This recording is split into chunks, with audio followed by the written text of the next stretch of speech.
அடியேன் இதுநாள் வரை எந்த பேரொளியை தேடி அலைந்தேனோ அதை கண்டுகொண்டேன். இனி அவ்வொளி எங்கும் பரவி மறைபொருளின் சொரூபத்தை எங்கும் நிலைநாட்டும். எனவே அடியேனுக்கு ஒரு குறையும் இல்லை. அடியேனின் கடமைகள் முழுவதும் ஆற்றப்பட்டது என்றே உணர்கிறேன். சுவாமி, தங்களுக்கு ஏதோ தேக உபாதை இருக்கிறது, என்னவென்று சொல்லுங்கள் சுவாமி. சிறிது நாட்களாகவே அதை அடியேன் கவனித்துதான் வருகிறேன் சுவாமி. என்ன சொல்கிறாய் மாறனேர் நம்பி? இதை அடியனிடம் ஏன் சொல்லவில்லை? பெரிய நம்பி, அடியேன் தான் சொன்னேனே, வயோதிகத்தால் ஏற்படும் சிறு சிறு உபாதைகள் இவை தன்னால் சரியாகிவிடும். இல்லை சுவாமி, இதை இப்படியே அலட்சியமாக விடக்கூடாது. அடியேன் சென்று வைத்தியரையாவது அழைத்து வருகிறேன் சுவாமி. இரு இரு, எங்கும் செல்ல வேண்டாம். வைத்தியரும் வேண்டாம், மருத்துவமும் வேண்டாம். ஆத்மாவை கரை சேர்ப்பதற்கு பல பேருக்கு அடியேன் உபாயங்களை சொல்லிக் கொண்டிருக்கிறேன். நீயோ இந்த உடலை காத்துக்கொள்ள வழி தேட சொல்கிறாயே. வந்த வேலை முடிந்தால் ஆத்மா இந்த கூட்டை விட்டு செல்ல போகிறது. அடியேன் தேக நலனை பற்றியெல்லாம் கருத்தில் கொள்ளவில்லை. அடியேனை பொறுத்தவரை மருத்துவராய் நின்ற மாமணிவண்ணனே வைத்தியன். அதுவும் உள்ளுக்குள் உறையும் ஆத்மாவிற்குத்தான், உடம்பிற்கு அல்ல. சுவாமி, தங்களை மறுத்து எதுவும் பேச எத்தனிக்கவில்லை. தங்களின் தேக நலனில் தாங்கள் அக்கறை இல்லாமல் இருக்கலாம். ஆனால் தாங்களோ எங்கள் அனைவரின் பொக்கிஷம் ஆவீர்கள். எங்களுக்கு தங்களின் மேல் அளவு கடந்த அக்கறை இருக்கிறது. அதற்காகவாவது வைத்தியரை அழைத்து வந்து பரிசோதிக்க அனுமதி அளிக்க வேண்டும். இது எங்களின் அன்பான வேண்டுகோள். சரி, உங்களின் ஆதங்கத்தை அடியேன் குலைக்க விரும்பவில்லை. ஆகட்டும்.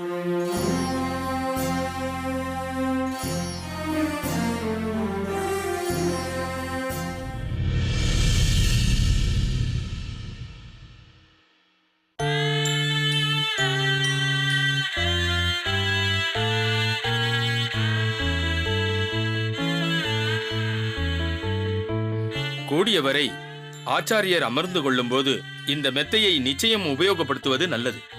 மேலும் இதோ இந்த களிம்பை இரவு சயனிக்கப் போகும்போது அடிமுதுகில் தடவ வேண்டும். ஆகட்டும் வைத்தியரே. சரி, வந்திருக்கும் வலி எதனால் ஏற்பட்டது என்று சொல்லவில்லையே. இந்த தைலத்தை இன்னும் எத்தனை நாட்களுக்கு தடவும்படி இருக்கும்? அதை தெரியப்படுத்தினால் அதன்படி செய்ய ஏதுவாக இருக்கும். வலிக்கு மருந்து கொடுத்திருக்கிறேன், பயப்படும்படி ஒன்றுமில்லை. மற்றபடி சரி, வாருங்கள், சொல்கிறேன். வைத்தியரே, சற்று பொறும். இவர்களை தனியே அழைத்துச் சென்று சொல்ல வேண்டும் என்பதில்லை. அடியேனுக்கு தெரியும். வியாதி என்ன என்பதையும் அதன் வீரியம் என்ன என்பதையும் நோயாளியை வைத்துக்கொண்டு சொல்வது அவ்வளவு ஸ்லாக்கியம் இல்லை என்று வைத்தியர்களுக்குள் ஒரு கோட்பாடு இருக்கும். அதையெல்லாம் அடியேனோடு பொருத்தி பார்க்க வேண்டாம். காரணம், தாங்கள் அடியேனின் வியாதி பற்றி என்ன சொன்னாலும் அடியேன் மனோவியாகுலமோ பயமோ அடையப் போவதில்லை. மேலும் அடியேனை பொறுத்தவரை சரீர அபிமானமும் இல்லை. என்றாவது ஒரு நாள் ஆத்மா இக்கூட்டை விட்டு புறப்படத்தான் போகிறது.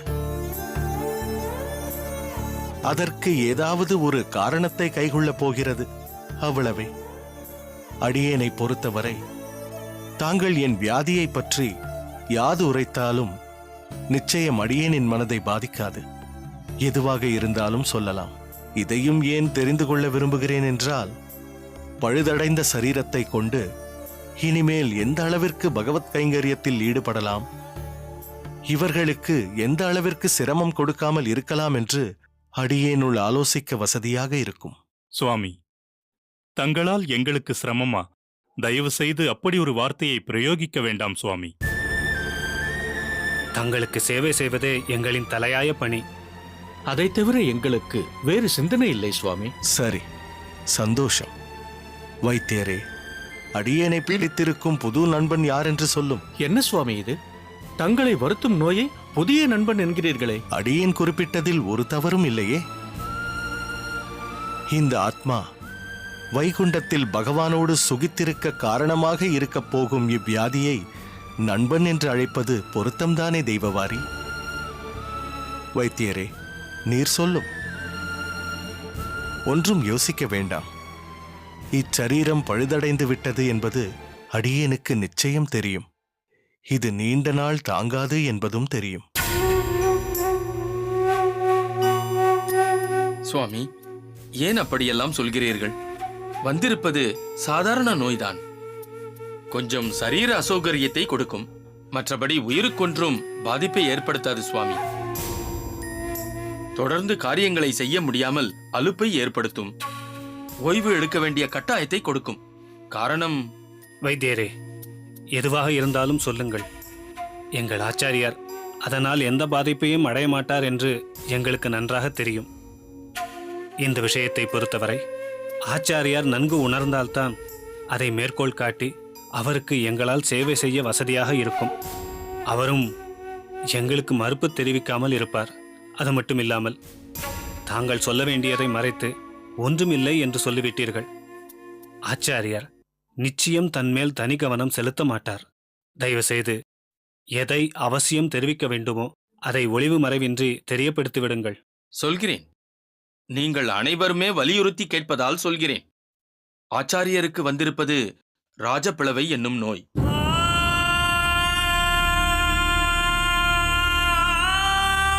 அதன் ஆரம்ப அறிகுறிகள் தான் இவை. முதுகு தண்டுவடத்திற்கு கீழே சிறு புற்றாக ஆரம்பித்திருக்கிறது. எனவே அவரால் ஒரு சில கால அவகாசம் தாண்டி ஒரே நிலையில் அமர்ந்து கொள்ள இயலாது. சரியாக போயிற்று. என்ன சொல்கிறீர் நீர்? பல காலம் உட்கார்ந்து கொள்ளாமல் எப்படி சாஸ்திர விசாரம் செய்வது? முக்கியமாக எப்படி பகவத் ஆராதனம் செய்வது? கோயில் முக்கிய சேவையான உபன்யாசங்களை எப்படி நிகழ்த்துவது? நன்றாக சொன்னீர்கள். தங்களின் பணி என்னவோ மிகவும் மகத்தானதுதான் சுவாமி. இருப்பினும் வியாதியின் வீரியம் அப்படி. ஜாக்கிரதை உணர்வுடன் இருப்பது அதன் கடுமையை சற்று தொலைவிற்கு தள்ளலாம்.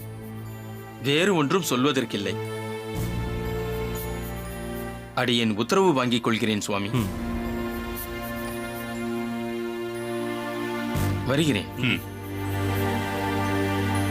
இப்படி ஒரு வியாதியை வைத்தியர் சொல்லுவார் என்று அடியேன் சற்றும் எதிர்பார்க்கவில்லை. அதை கேட்டதிலிருந்து மனதிற்கு மிகவும் சங்கடமாக இருக்கிறது. ஆம் பெரிய நம்பிகளே, ஆரம்ப அறிகுறி என்று சொன்னாலும் ராஜப்பிளவை என்பது ஒரு அசாதாரணமான நோயாயிற்றே. அதை அலட்சியப்படுத்துவது என்பது பெரிய அசௌகரியத்திற்கு வழி அமைத்து விடுமே. அப்படி ஏதும் ஏற்படாமல் நாம் மிகவும் கண்ணும் கருத்துமாக இருக்க வேண்டும். இது போன்ற வியாதி நம் ஆச்சாரியருக்கு வரலாமா? இது என்ன கொடிய விதியாக இருக்கிறதே. இதன் வலிமை நம் ஆச்சாரியரை தாக்காமல் இருக்க வேண்டும் என்று மனம் மிகவும் அடித்துக் கொள்கிறது. வரக்கூடாத நோய் ஏனோ வந்துவிட்டது. இனி அதிலிருந்து ஆச்சாரியரை காப்பாற்ற என்ன செய்ய வேண்டும் என்று யோசிக்க வேண்டும். சரியாக சொன்னீர்கள் அரையரே. இப்போது பல மாற்று ஏற்பாடுகளை நாம் கையாள வேண்டிய கட்டாயத்தில் இருக்கிறோம். பெரிய நம்பிகளே, மடத்து பராமரிப்பு பணிகளை தாங்கள் அதிக நேரம் மேற்பார்வை செய்ய ஆயத்தமாக வேண்டும். ஆச்சாரியரின் விருப்பமான எழுத்து பணிகளை, ஓலைப்படுத்தும் காரியங்களை பெரும்பாலும் அடியேன் இங்கேயே தங்கி பணி செய்ய சித்தமாக இருக்கிறேன். தெய்வவாரி, ஆச்சாரியரின் விருப்பம் என்னவோ அதன்படி உற்சவங்களையும் சேவைகளையும் திட்டமிட்டு செயலாற்ற வேண்டியது தங்களின் கடமை. அரையரே, மாலை பொழுதில் ஆச்சாரியார் நிகழ்த்தும் உபன்யாசங்களுக்கு ஏதாவது மாற்று ஏற்பாடுகளை யோசியுங்கள். இப்படி எதையும் திட்டமிட்டு திறம்பட செய்யும் வழிவகைகளை ஆலோசிப்பதும் பெரும்பாலும் ஆச்சாரியரை இப்பணிகளில் சிரமப்படுத்தாமல் நாம் கவனித்துக் கொள்ள வேண்டும். இது மிக மிக அவசியம். எல்லாம் சரிதான் திருக்கோஷ்டி. எல்லோருக்கும் ஒவ்வொரு வேலையை தேர்வு செய்து கொடுத்து விட்டாய். அப்படியே அடியேனுக்கும் என்ன பணி என்று சொல்லிவிடேன். சுவாமி, இப்போதைக்கு தாங்கள் நிரம்ப ஓய்வெடுத்துக் கொள்ள வேண்டிய காலம். இந்த வியாதி ஸ்வஸ்தம் ஆகும் வரை தாங்கள் எங்களின் வேண்டுகோளின்படி நடக்க வேண்டும். இந்த தங்களின் சரீரத்தை பல சேவைகளில் இதுவரை ஈடுபடுத்தி பல அரும்பெரும் காரியங்களை செய்து முடித்திருக்கிறீர்கள். இதெல்லாம் ஒரு சாமானியன் செய்யும் காரியம் அன்று. ஆகவே தாங்கள் பல நாட்கள் ஓய்வெடுக்க வேண்டியது மிக மிக அவசியம். சுவாமி, தாங்கள் விசிராந்தியாக இருந்து எங்களை வாய்மொழியால் வழிநடத்த தாங்கள் ஏவிய காரியங்களை நாங்கள் முடிப்போம். தாங்கள் முன்பு ஆளவந்தாராக ராஜாவாக வீற்றிருந்ததைப் போல் இங்கு மடத்தில் வீற்றிருக்க வேண்டும். நன்றாக இருக்கிறது நீ சொல்வது. அப்படி ராஜபோகமாக அடியேன் ராஜாங்கத்திலேயே முன்பே இருந்திருப்பேனே. அதையா அடியேனுடைய பாட்டனார் நாதமுனி யோகீஸ்வரர் விரும்பினார்? அவரின் கனவை நினைவாக்க அல்லவா அடியேன் இந்த சந்நியாச ஆசிரமத்தை கைக்கொண்டேன். ஏதோ ஒரு வியாதியை காரணம் காட்டி ஏற்றுக்கொண்ட கடமையிலிருந்து விலகுவது முறையாகுமா? அப்படிச் செய்வது அடியேனின் பாட்டனாருக்கும் அடியேனின் ஆச்சாரியர் மணக்கால் நம்பி சுவாமிக்கும் செய்யும் அபச்சாரமாக ஆகிவிடாதா? பகவத் சேவையில் ஈடுபட முடியாத இத்தேகம் இருந்தால் என்ன, போனால்தான் என்ன? சுவாமி, தங்களின் கடமையை தாங்கள் ஆற்ற வேண்டாம் என்று நாங்கள் நினைக்கவில்லை. தாங்கள் மனதால் நினைப்பதை, கட்டளையிடுவதை நாங்கள் முடிக்க வேண்டும். அதன் மூலம் தங்களின் கடமை பூர்த்தியாக வேண்டும் என்றுதான் நினைக்கிறோம். ஆம் சுவாமி, இதுதான் எங்களின் கோரிக்கை. அதை தாங்கள் தயவு கூர்ந்து செவிசாய்த்தருள வேண்டும். சரி, அது பற்றி பிறகு யோசிக்கலாம். ஆனால் ஒன்று, உன்னைப் போல் அடியேனுக்கும் ஒரு கோரிக்கை உள்ளது. அதை நீங்கள் அனைவருமே நிறைவேற்றித் தர வேண்டும். ஆணையிடுங்கள் சுவாமி, அதை நிறைவேற்ற சித்தமாக இருக்கிறோம். இப்போது வைத்தியர் சொல்லிவிட்டு போனது உங்கள் அனைவருக்கும் தெரியும். ஆனால் அடியேனுக்கு வந்திருக்கும் இந்நோய் பற்றி எக்காரணத்தை கொண்டும் மாரநேர் நம்பிக்கு தெரியக்கூடாது. ஏனென்று அறிந்து கொள்ளலாமா சுவாமி? காரணம் இருக்கிறது. அடியேனை இப்படி ஒரு நோய் பீடித்திருக்கிறது என்று தெரிந்தால் அவன் மிகவும் துவண்டு போய்விடுவான். இப்போது கூட அடியேன்தான் அவனை மிகவும் வற்புறுத்தி அவனுடைய ஊருக்குச் சென்று உற்றார் உறவினர்களை பார்த்துவிட்டு வா என்று அனுப்பியிருக்கிறேன்.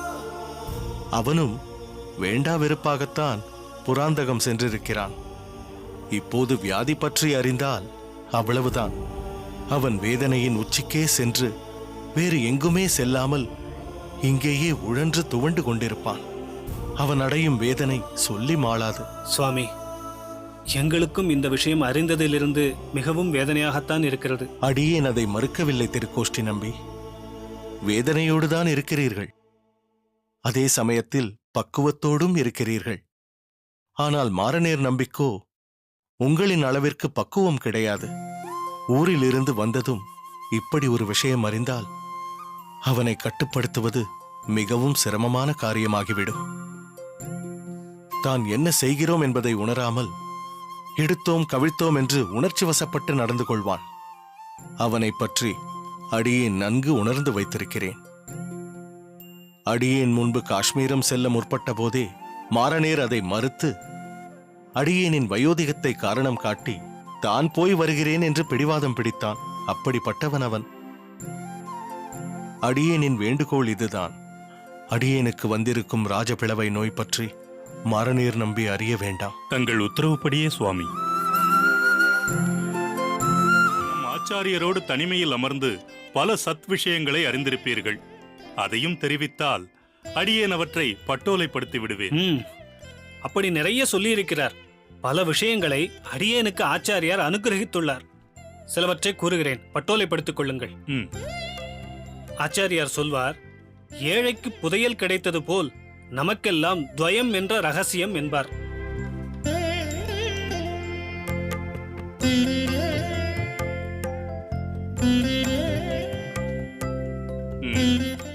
எழுதியாகிவிட்டது.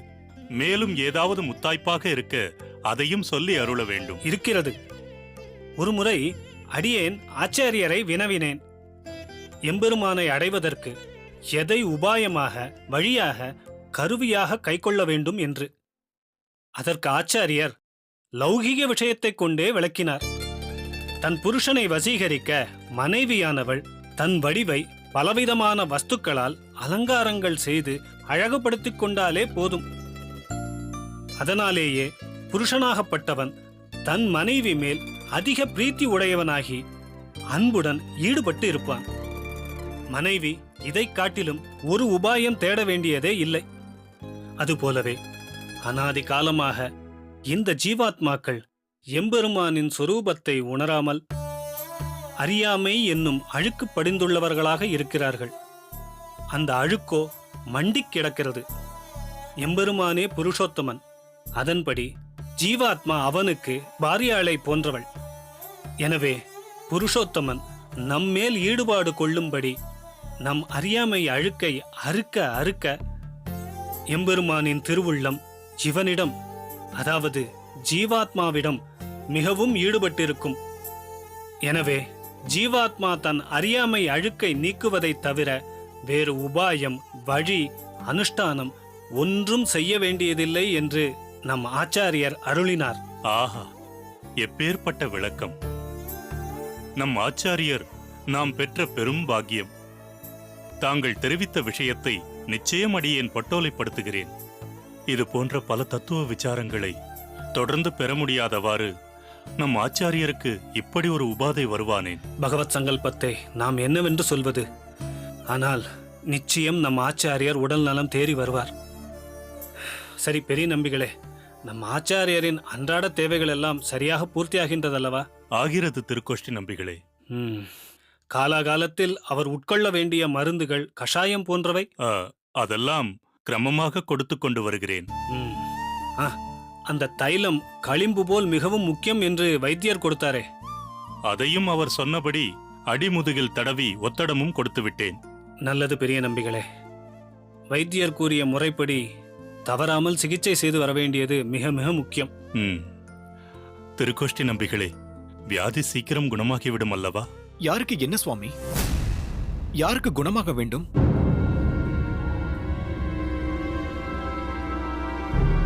வா மாறனேர். ஊரில் அனைவரும் நலம்தானே? வந்தனங்கள் சுவாமி. வந்தனம் சுவாமி. முதலிலேயே அடியேன் வந்தனங்களை தெரியப்படுத்திருக்க வேண்டும். ஏதோ வியாதி என்றும் குணமாகவில்லை என்றும் காதில் விழுந்ததால் சற்று பதட்டமாகிவிட்டேன் சுவாமி. யாருக்கு என்ன வியாதி சுவாமி? இங்கு யாருக்கும் எந்த வியாதியும் இல்லை. அது ஒன்றுமில்லை மாறனேர். திருக்கோஷ்டியூரில், அதான் உனக்கு கூட தெரியுமே, நம் கலிய பெருமாள் இல்லை? அவனுக்குத்தான் பாவம் உடல் நலம் கொஞ்ச நாளாக சரியில்லை. அதை பற்றித்தான் பேசிக் கொண்டிருந்தோம். புரிந்தது சுவாமி. சரி, அடியேன் சென்று ஆச்சாரியரை சேவித்துவிட்டு பிறகு வருகிறேன் சுவாமி. மரணேர், சற்று பொறு. ஆச்சாரியர் சற்று சிரமப்பரிகாரம் செய்து கொண்டிருக்கிறார். நீ அங்கு சென்றாயானால் உடனேயே எழுந்து விடுவார். நீ பிறகு அவரை சேவிக்கலாம். வேறு பணிகள் இருந்தால் அதை கவனி. இல்லையே, நீயும் இப்பொழுதுதான் ஊரில் இருந்து வந்திருக்கிறாய். நீயும் சற்று ஓய்வெடுத்துக்கொள். உத்தரவு சுவாமி.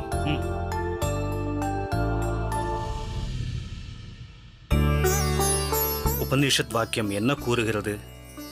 அன்னம் பகுக்குர்வீத, அன்னம் ந பரிசஹீத, அன்னம் ந நிந்த்யாத். அதாவது, உணவு உற்பத்தி செழிக்கட்டும், உணவை வீணாக்காதே, உணவை பழித்து பேசாதே. மற்றொரு முக்கியமான வாக்கியம் என்ன தெரிவிக்கிறது தெரியுமா? உணவை உண்பவனாக இருப்பதுடன் நின்று விடாமல் வழங்குபவனாகவும் ஆவாயாக என்கிறது. அதன்படிதான் நமது ஆச்சாரியரும் நம் கோவிலில் பிரசாத விநியோகம் தடையில்லாமல் நடக்க வேண்டும் என்று கூறுகிறார். இதை ஏன் கூறுகிறேன் என்றால், அணியரங்கர் என்னும் மகானுபாவர் பிரசாத விநியோகத்தில் ஏதும் குளறுபடி பண்ணாமல் இருக்கிறார் அல்லவா? நம்பிகளே, ஒரு அதிசயம் என்ன தெரியுமா? அணியரங்கர் இப்போதெல்லாம் அதிக கடுமை காட்டுவதில்லை. இப்போதெல்லாம் கோயில் சம்பிரதாய காரியங்களில் பரஸ்பரம் பல விஷயங்களை பரிமாறிக்கொள்கிறோம். இதெல்லாம் எப்படி சாத்தியமாயிற்று என்றால், அரையரின் தம்பிகளான பிள்ளைக்கரசு மற்றும் சொட்டை நம்பி இருவரும் அணி அரங்கரின் மனதில் திடமான இடம் பிடித்து விட்டார்கள். அடியேனும் கேள்விப்பட்டேன். காலமே பலவற்றை தீர்மானிக்கிறது. கடினமான விஷயங்கள் இலகுவாக மாறுகிறது. இலகுவாக நடக்க வேண்டிய காரியங்கள் கடினமாகவும் ஆகலாம். இதெல்லாம் காலத்தின் கட்டாயம் என்றுதான் எடுத்துக்கொள்ள வேண்டும். என்னவோ சுவாமி, தங்களின் அளவிற்கு அடியேனால் பலவற்றை அனுமானிக்க முடியவில்லை. இப்போது கோயிலில் நிலவும் சுமூகமான சூழ்நிலை எப்போதும் தொடர்ந்தால் நன்றாக இருக்கும். சரியாக சொன்னீர்கள் தெய்வமாரி சுவாமிகளே. நம்பிகளே, இப்போது கூட அணியரங்கர் எங்களிடம் தெரிவித்த ஒரு விஷயம் பற்றி ஆச்சாரியரிடம் தெரிவித்து ஆலோசனை பெறத்தான் வந்தோம். என்ன விஷயம் அரையரே? பெருமாள் புறப்பாட்டின் போது நடக்கும் அரையர் சேவையைப் போன்றே இப்போது ஐப்பசி மாதத்தில் நடைபெற இருக்கும் ஸ்ரீ ரங்கநாயகி தாயாரின் ஊஞ்சல் உற்சவத்தில் தாலாட்டு சேவையும் நடைபெறுவதற்கு விருப்பம் தெரிவித்துள்ளார் அணியரங்கர். அதற்கு முன்பாக நம் ஆச்சாரியரின் காலாட்சேபம் அவசியம் இருக்க வேண்டும் என்று விருப்பம் தெரிவித்தார்.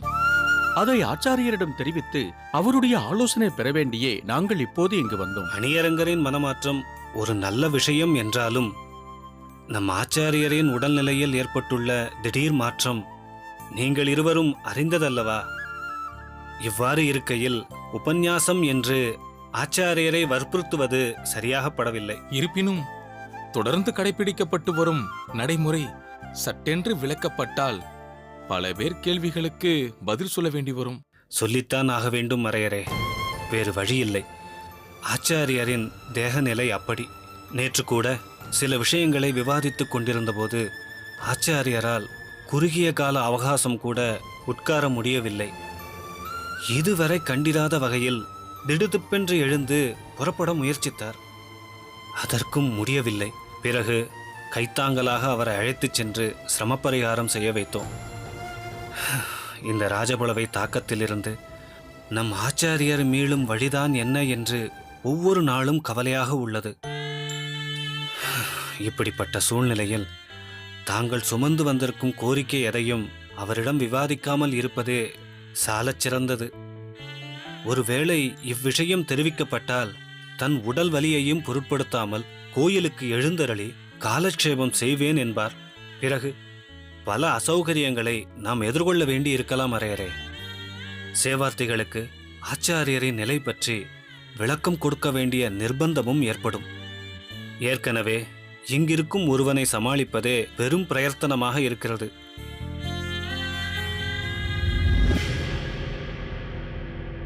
தீர்காயுஸ் அவனுக்கு. மூக்கில் வேர்த்தது போல் அவன்தான் வருகிறான் என்று நினைக்கிறேன். வாருங்கள். வேறு ஏதாவது விஷயத்திற்கு மாறுவதுதான் உச்சிதமாக இருக்கும்.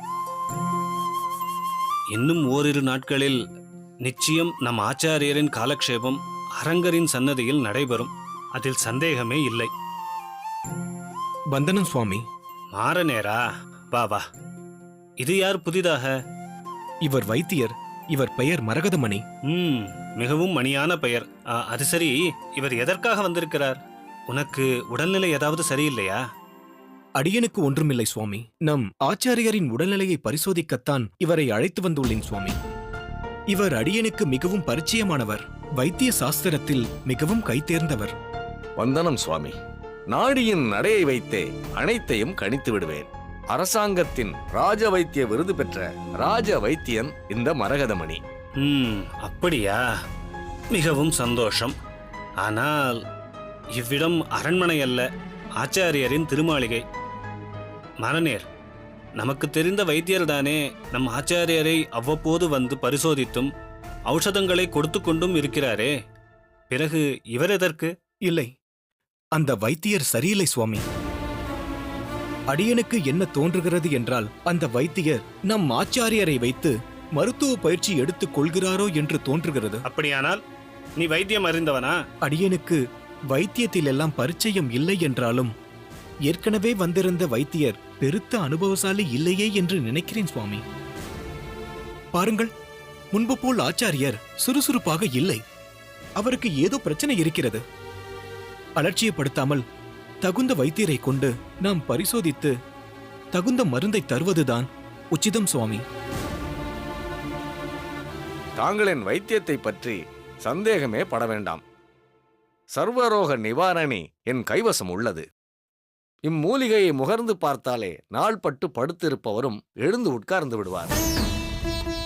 ஆம் சுவாமி, அடியனின் ஊரிலேயே இவரின் கைத்திறமையை பார்த்திருக்கிறேன். அடியனின் ஊருக்கு பக்கத்து ஊருதான் இவர். மிகவும் கைத்தேர்ந்தவர். எல்லாம் வாஸ்தவமாகவே இருக்கட்டும் மாறனேர். ஆனால் இவ்வளவு கைதேர்ந்தவர் பரிசோதிக்கும் அளவிற்கு நம் ஆச்சாரியருக்கு என்ன நோய் வந்துவிட்டது? அது என்னவென்று இவர் சொல்லிவிடுவார் சுவாமி. வைத்தியரே, அடியேன் சொல்வதை சற்று நன்கு காதில் வாங்கிக் கொள்ளுங்கள். எங்கள் ஆச்சாரியருக்கு வியாதி என்று பெரிதாக ஒன்றும் இல்லை. இவன் ஏதோ சற்று அவசரப்பட்டு தங்களை இங்கு அழைத்து வந்துவிட்டான். இருந்தும் தாங்கள் வந்ததற்கு நன்றி. தேவைப்பட்டால் அடியேனே தங்களுக்கு சொல்லி அனுப்புகிறேன்.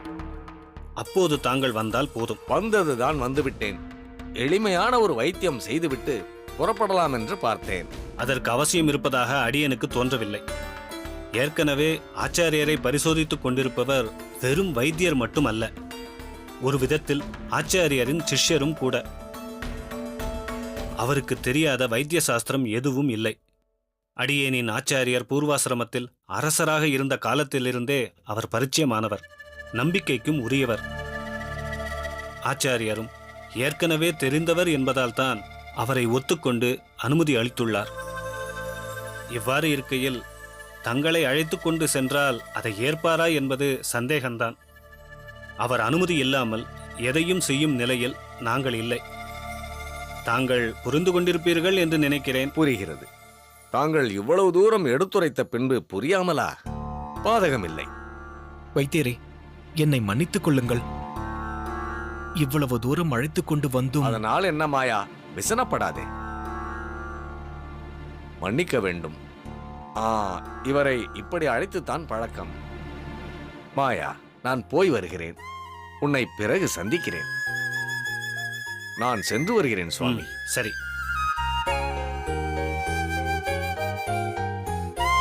வேறு வைத்தியர் தேவை என்று யாராவது உன்னிடம் சொன்னோமா மாறனேர்?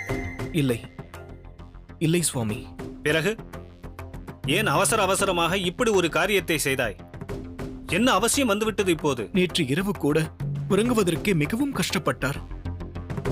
ஒரு நிலையில் இருந்து மற்றொரு நிலைக்கு புரண்டு படுப்பதற்கு மிகவும் சிரமப்படுகிறார். அதனால்தான். மாறனேர், ஆச்சாரியருக்கு என்ன வயதாகிறது தெரியுமா? வயோதிகம் அவரை சற்று படுத்துகிறது, அவ்வளவுதான்.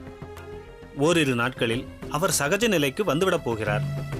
தேவையில்லாமல் புதிய வைத்தியரை எல்லாம் அழைத்து வராதே. ஏன், எங்களுக்கு ஆச்சாரியர் மீது அக்கறை இல்லையா? நாங்கள் என்ன அலட்சியமாக இருந்து விடுவோமா? அது வந்து போதும். மற்றொரு முறை இப்படியெல்லாம் செய்ய வேண்டாம், புரிகிறதா? ஆச்சாரியருக்கு ஒரு உபாதையும் பெரிதாக இல்லை. சரி, வேறு ஏதாவது பணி இருந்தால் அதை போய் பார். அடியேன் தாசன். அப்பப்பா, இவனிடம் இன்னும் என்னவெல்லாம் சொல்லி சமாளிக்கப் போகிறோமோ தெரியவில்லை. ஆச்சாரியர் கணித்தது மிகவும் சரியே. பார்த்தீர்களா இவன் செய்த காரியத்தை? இவன் கொடுக்கும் நெருக்கடியில் அடியேன் ஏதாவது உளறிவிடுவேனோ என்று அச்சமாகவே இருக்கிறது. சரி, நீங்கள் இருவரும் புறப்படுங்கள். உங்கள் இருவருடைய வருகையாலும் கூட அந்த மாறனேர் ஏதாவது அனுமானித்தாலும் ஆச்சரியப்படுவதற்கில்லை. அடியேன் கூறியது உங்கள் கவனத்தில் இருக்கட்டும், சரியா? ஆகட்டும் சுவாமி. தங்களின் சித்தப்படியே பக்குவமாக அணியரங்கரிடம் தெரிவித்து விடுகிறேன். உத்தரவு வாங்கிக் கொள்கிறேன். தாசன் அடியேன்.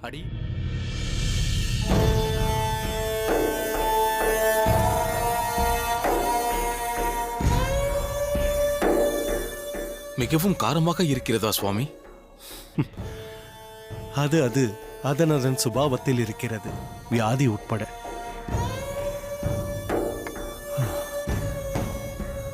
உடல் உபாதையை நினைத்து அடியேன் கவலைப்படவில்லை.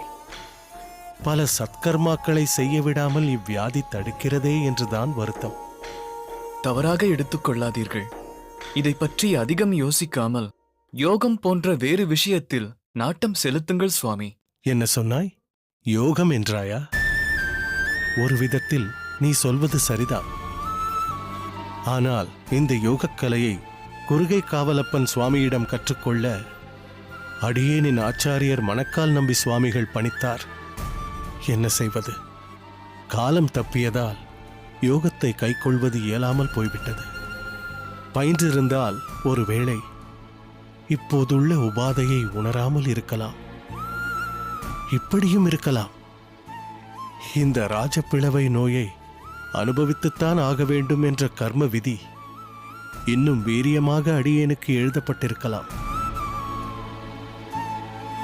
என்னதான் ஆத்மா என்பதுதான் நாம் என்று நினைத்தாலும் முக்குணங்களுடைய சேர்க்கை அது ஏற்படுத்தும் உபாதை என்று பலவாறு நம்மை, அதாவது நம் சரீரத்தை இம்சை செய்யத்தான் செய்கிறது. தயவு செய்து உடம்பிற்கு என்ன செய்கிறது என்று சற்று விளக்கமாக கூறுங்கள் சுவாமி. நாங்கள் வேதனைப்படுவோமோ என்று நினைத்து எதையும் தெரிவிக்காமல் இருக்காதீர்கள். சிறிது ஒத்தடம் கொடுக்கட்டுமா? இல்லை இல்லை, அப்படி ஒன்றும் இல்லை. பொறுத்துக் கொள்ளக்கூடிய வகையில்தான் வலி இருக்கிறது. அன்று சொன்னது போல் இவ்வியாதியை அடியேன் புதிய நண்பனாக நினைத்தாலும் அது என்னை விரோதியாகத்தான் பாவிக்கிறது போலும்.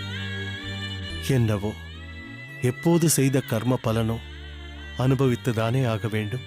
சுவாமி, தங்களுக்கு ஆச்சாரியாருக்கு கர்ம பலனா? என்றைக்கு எல்லாவற்றையும் துறந்து துரியாச்சிரமம் என்கின்ற இந்த சந்நியாச ஆசிரமத்தை மேற்கொண்டீர்களோ அப்போதே கர்ம வினைகள் அனைத்தும் முறிந்து போய்விடும் அன்றோ? அதுதான் சாஸ்திரம் சொல்வது என்று தாங்களே போதித்திருக்கிறீர்களே. அப்படி இருக்கையில் கர்ம வினைகள் தங்களை தீண்டுவது என்பது நிச்சயம் சாத்தியமில்லையே சுவாமி. சரியாகச் சொன்னீர்கள் அண்ணா. இப்போது ஒரு அவஸ்தையை தாங்கள் அனுபவிக்கிறீர்கள் என்றால் அதற்கு காரணம் நிச்சயம் தாங்கள் இல்லை சுவாமி, நாங்கள்தான். அதைத்தான் அடியேனும் சொல்ல வந்தேன். ஒரு குரு சிஷ்யனை ஏற்றுக்கொள்வது என்பது சாதாரண விஷயமில்லை என்று தாங்கள் அடிக்கடி சொல்வீர்கள். ஒரு சிஷ்யனை ஏற்கும் குரு அவனது அறியாமையை நீக்கி அவனுடைய துர்க்குணங்களிலிருந்து மாற்றி பகவான் மேல் அவனுக்கு ஒரு நாட்டத்தை ஏற்படுத்தி அவனை கைப்பிடித்துக் கொண்டு போய் வைகுண்டமே சேர்ப்பித்து விடுவாரே என்று. அப்படி ஒரு முனைப்பை அந்த ஆச்சாரியன் சரணடைந்த சிஷ்யனிடம் காட்டும் தருவாயில் சிஷ்யனாகப்பட்டவன் மாயையாலும் தன் பூர்வ ஜென்ம வாசனையாலும் ஏதாவது தவறுகள் பாவங்கள் செய்தான் என்றால் அதனுடைய பிரதிபலன் அந்த ஆச்சாரியரைத்தானே சென்று சேருகிறது சுவாமி. அதனால் தானே ஆச்சாரிய குருஸ்தானத்தில் வீற்றிருப்பது என்பது பொறுப்பான, அதே சமயத்தில் ஆபத்தான நிலையாக இருக்கிறது. இப்படி ஒரு ஆபத்து இருப்பது தெரிந்தும் தங்களுக்கே உள்ள கருணையால் அன்றோ எங்கள் மீது அக்கறை கொண்டு எங்களை கடாட்சித்து வழிநடத்தி செல்கிறீர்கள். அதனால் தாங்கள் இப்போது வலியால் துன்புறுவது தங்களின் கர்ம பலனால் அல்ல, எங்களின் அபராதத்தால் தான். அதுவே தங்களை பாதிக்கிறது சுவாமி. அதுதான் சுவாமி உண்மை. தங்களின் துன்பம் எங்களின் துர்க்கர்மத்தாலும் நடத்தையாலும் ஏற்படுகிறது. எது எப்படியோ, அனைவருமே கர்மாவை தொலைக்கத்தான் பிறவி என்ற ஒன்றை எடுத்திருக்கிறோம். அது யார் மூலமாகவாவது கழிக்கப்படத்தான் வேண்டும். முக்கியமாக உங்கள் நால்வரையும் அடியேன் ஏன் கூப்பிட்டிருக்கிறேன் என்றால், அடியேனுக்கு எத்தனையோ சிஷ்யர்கள் இருக்கிறார்கள். அவர்களும் அடியேனின் உபதேசங்களை கிரமமாக அனுஷ்டிக்கப் போகிறார்கள். அதே போன்று நீங்களும் இருப்பீர்கள். ஆனால் மற்றவர்களை விட இன்னும் ஸ்ரத்தையாக அடியேனின் உபதேசங்களையும் சம்பிரதாய விஷயங்களையும் கைக்கொள்ள வேண்டும். காரணம், உங்களுக்கு அடியேனின் சிஷ்யர்கள் என்பதோடு பூர்வாசிரம தொடர்பும் இருக்கிறது. இதை ஏன் இப்போது தெரிவிக்கிறேன் என்றால், மற்ற சிஷ்யர்கள் தவறுகள் ஏதேனும் செய்ய நேர்ந்தால் பார்க்கப்படும் கண்ணோட்டமே வேறு.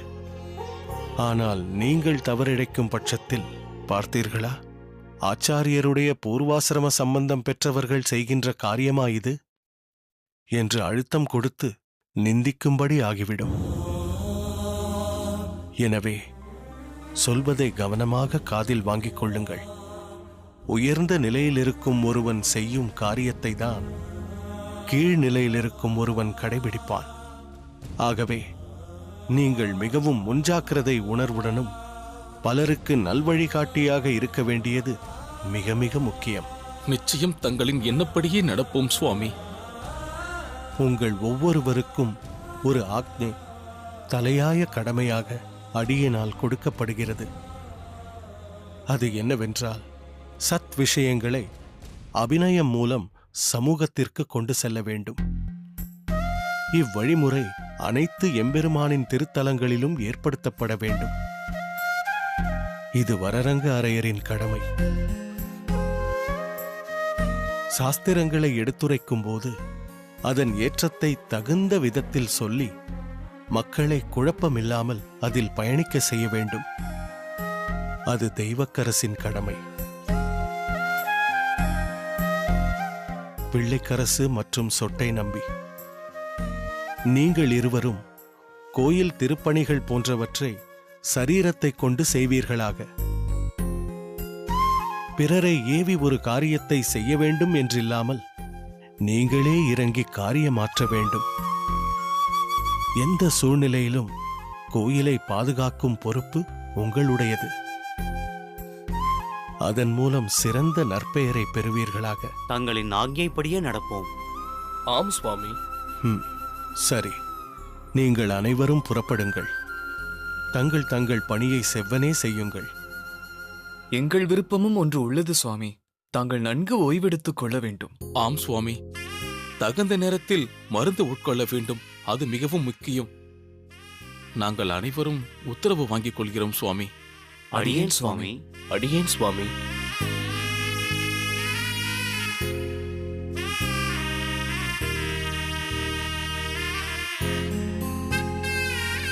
சுவாமி, யார்? மாரநீர் நம்பியா? வா, அருகே வா. என்ன, அமுது செய்து விட்டாயா? இல்லை சுவாமி. ஏனப்பா இப்படி செய்கிறாய்? காலையிலிருந்து பல பணிகளை செய்கிறாய்.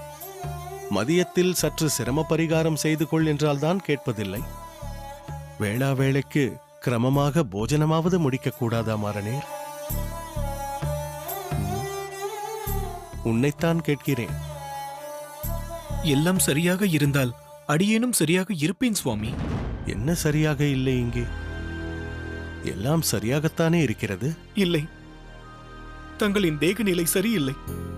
அடியேன் பார்த்திருக்கிறேன்.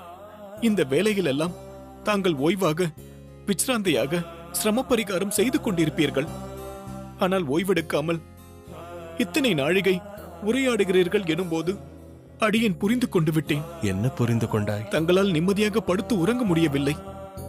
படுத்து ஓய்வெடுப்பதையே சுமையாக கருதுகிறீர்கள். இரவு பொழுதிலும் படுப்பதில், உட்காருவதில், பிறகு ஒரு கழித்து படுப்பதில் என்று எந்த ஒரு நிலையிலும் இப்போதெல்லாம் தங்களால் சிரம பரிகாரம் செய்து கொள்ள முடிவதில்லை.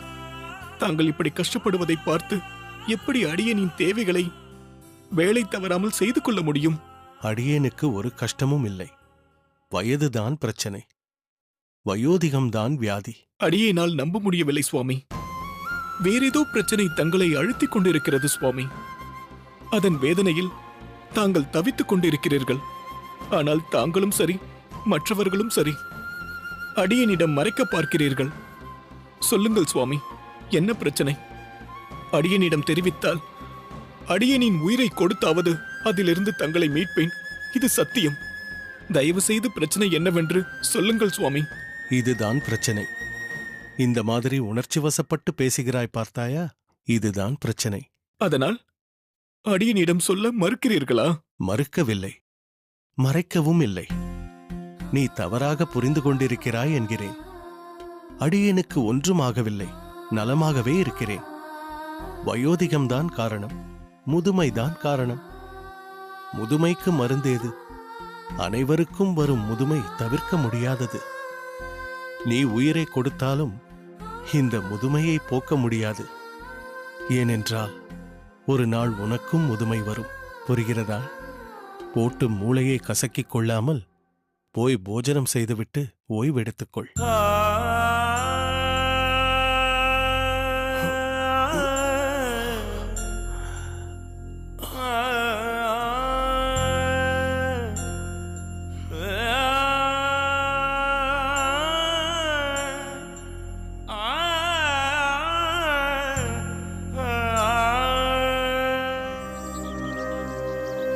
வைத்தியரே, கொஞ்சம் நில்லுங்கள். என்னையா கூப்பிட்டாய்? ஆமாம் வைத்தியரே, உங்களிடம் கொஞ்சம் பேச வேண்டும். ஒரு விஷயம் தெரிந்து கொள்ள வேண்டும். யாரப்பா நீ? உனக்கு என்ன தெரிய வேண்டும்? இப்போதுதான் ஒருவன் வந்து இங்கேயே மருந்து கேட்டான். இல்லத்திற்கு வந்து பார் என்று சொல்லி அனுப்பி வைத்தேன். உனக்கும் அதைத்தான் சொல்ல விரும்புகிறேன். உனக்கு என்ன நோயாக இருந்தாலும் என் இல்லத்திற்கு வந்து பார், சரியா? வைத்தியரே, சற்று பொறுங்கள். எனக்கு எந்த நோயும் இல்லை, எந்த பிரச்சனையும் இல்லை. பிறகு யாருக்கு என்ன பிரச்சனை? ஆச்சாரியர், என் ஆச்சாரியர், அவருக்கு தான் ஏதோ பிரச்சனை, உடல் உபாதை. ஆச்சாரியரா? எந்த ஆச்சாரியர்? யமுனாச்சாரியார் சுவாமி, என் கண்ணுக்கு கண்ணான உயிருக்கும் மேலான ஆச்சாரியர். அவருக்கு என்ன உபாதை என்று அறிந்து கொள்ளத்தான் உங்களை தேடி வந்துள்ளேன். ஓ, நீ அவருடைய சிஷ்யனா? ஆமாம். உன் பெயர்தான் மாரநேர் நம்பியா? ஆமாம், என் பெயர் தெரியும். நீயாகத்தான் இருக்க வேண்டும் என்று தெரியும். என்னவென்று தெரியும்? ஏன் மாரநேர் நம்பியா என்று கேட்டீர்கள்? கேட்டேன், ஒரு பேச்சிற்கு கேட்டேன். இல்லை, எதற்கு கேட்டீர்கள் என்று எனக்கு புரிந்துவிட்டது. மாரநேர் நம்பி என்பவன் கேட்டால் எதுவும் சொல்ல வேண்டாம் என்று சொல்லி இருக்கிறார்கள், அப்படித்தானே? சொல்லுங்கள். நீ ஏதாவது கற்பனை செய்யாதே. அன்று மடத்திற்கு வந்தபோது பல சிஷ்யர்களை பற்றி, அவர்களது சுபாவங்களை பற்றி உன் ஆச்சாரியர் சொல்லிக் கொண்டிருந்தார். அதன்படி உனக்கு பல அம்சங்கள் பொருந்தி இருந்ததால் நீதான் மாரநேர் நம்பியாக இருக்க வேண்டும் என்று அனுமானித்தேன். இப்போது அது உண்மை என்று ஊர்ஜிதமாகிவிட்டது. நான் ஒன்றை உங்களிடம் எதிர்பார்த்தால் அதை விடுத்து ஏதேதோ பேசி நீங்களும் உண்மையை மறைக்க பார்க்கிறீர்கள். புரிந்துவிட்டது, எல்லாம் புரிந்துவிட்டது. உலகம் மாயை என்று சொல்வார்களே, அது இதுதானா? என்னை சுற்றி ஒரு மாயச்சுவரை எல்லோரும் எழுப்பி இருக்கிறார்கள். அதில் நீங்களும் இருக்கிறீர்களா? நான் இப்போது பெருமாளை சேவிப்பதற்காக சென்று கொண்டிருக்கிறேன். ஏற்கனவே ஒருவனை எதுவும் லௌகீகமாக பேச வேண்டாம் என்று சற்று முன்தான் அனுப்பி வைத்தேன். இதற்கு மேல் எதையும் விவாதிக்க வேண்டாம். அதுவும் இல்லாத வியாதியை பற்றி நீ அனுமானித்து கேட்கும் கேள்விகளுக்கெல்லாம் என்னால் பதில் சொல்ல முடியாது. அதையும் மீறி நீ வேறு ஏதாவது பேச வேண்டும் என்றால் நீ என் இல்லத்திற்கு வந்து பேசு. விடமாட்டேன். எனக்கு ஒரு விடை கிடைக்காமல் விடமாட்டேன். இன்று எனக்கு ஒரு முடிவு தெரிய வேண்டும், அதுவும் இப்போதே தெரிய வேண்டும். இங்கே பார், உன் ஆச்சாரியருக்கு ஒரு உபாதையும் இல்லை, போதுமா? என்னை தொந்தரவு செய்யாதே, போ. போக மாட்டேன். உண்மையை தெரிந்து கொள்ளாமல் போக மாட்டேன். உண்மையைத்தான் சொன்னேனே. பொய். நீங்கள் பொய் சொல்கிறீர்கள். ஒரு வைத்தியராக இருந்து கொண்டு பொய் உரைக்கிறீர்கள். வைத்தியரே, என்னை சாதாரணமாக நினைக்க வேண்டாம். இதோ இப்பொழுது பார், இந்த உடம்பு இருக்கிறதே, உடம்பு, அது இருப்பதே என் ஆச்சாரியருக்காகத்தான். என் உயிரும் அவருக்காகத்தான். என்னிடம் எதையும் மறைக்காதீர்கள். ஒன்று, என் ஆச்சாரியருக்கு என்ன ஏது என்று தெரிய வேண்டும். தெரியவில்லை என்றால், இல்லை என்றால் நான் உயிருடன் இருப்பதில் அர்த்தமே இல்லை. நீ என்னப்பா சொல்கிறாய்? ஆமாம், நான் மிரட்டவில்லை. நான் சொன்னதை நிச்சயம் செய்வேன். நீங்கள் மட்டும் உண்மையை சொல்லவில்லை என்றால், இதோ இப்பொழுது பார்க்கிறீர்களே இந்த மாரநேர், இவன் இன்னும் சற்று நேரத்தில் சடலமாகி விடுவான். என்னப்பா ஏதேதோ பேசுகிறாய்? எதற்கு எதை இணைத்து பேசுகிறாய்? நான் சொல்வதை கேள். உன் ஆச்சாரியருக்கு நீ நினைப்பது போல் ஒன்றுமில்லை. அவ்வளவுதானே? உங்களிடமிருந்து உண்மை வராது. இனி நான் வாழ்வதில் அர்த்தமே இல்லை.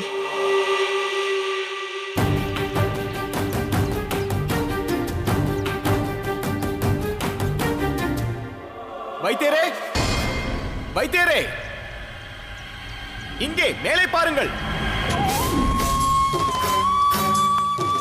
ஹேய், என்ன காரியம் செய்கிறாய்? முதலில் கீழே இறங்கு. முடியாது. முட்டாளை போல் நடந்து கொள்கிறாய். முட்டாள்தான். என்னை சுற்றி என்ன நடக்கிறது என்று அறியாத முட்டாள்தான் அடியேன். ஒன்று மறிந்து கொள்ள முடியாத மூடன்தான். என்னதான் தெரிய வேண்டும் உனக்கு? என் ஆச்சாரியருக்கு பீடித்திருப்பது என்ன நோய் என்று தெரிய வேண்டும். நீங்கள் சொல்லாவிட்டால் இங்கிருந்து அடியேன் தலைகீழாக குதித்து விடுவேன். வேண்டாம், சொல்கிறேன். உன் ஆச்சாரியருக்கு ராஜபிளவை நோய். அவர் அந்நோயால் தான் பீடிக்கப்பட்டிருக்கிறார். இப்பொழுதாவது கீழே இறங்கப்பா.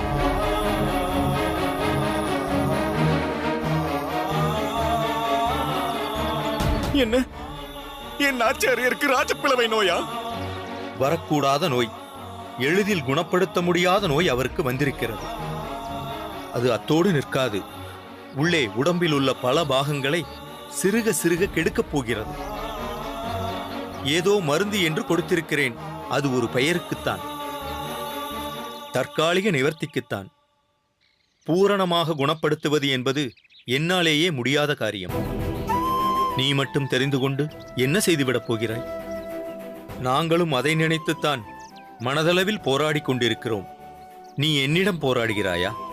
ஆனந்த சயனத்தில் இருக்கிறானே அரங்கன், அவனிடம் சென்று முறையிடு. அவன் நினைத்தால்தான் எதுவும் நடக்கும். கேள்விப்பட்டிருப்பாயே, நடப்பதெல்லாம் நாரணன் செயல் என்று. பெரிய வைத்தியன் அவன்தான். என்னை இம்சை செய்யாதே. அந்த அரங்கனிடம் சென்று பிரார்த்தனை செய். ஆச்சாரியருக்கு என்ன ஆச்சாரியருக்கு ராஜப்பிளவை நோயா?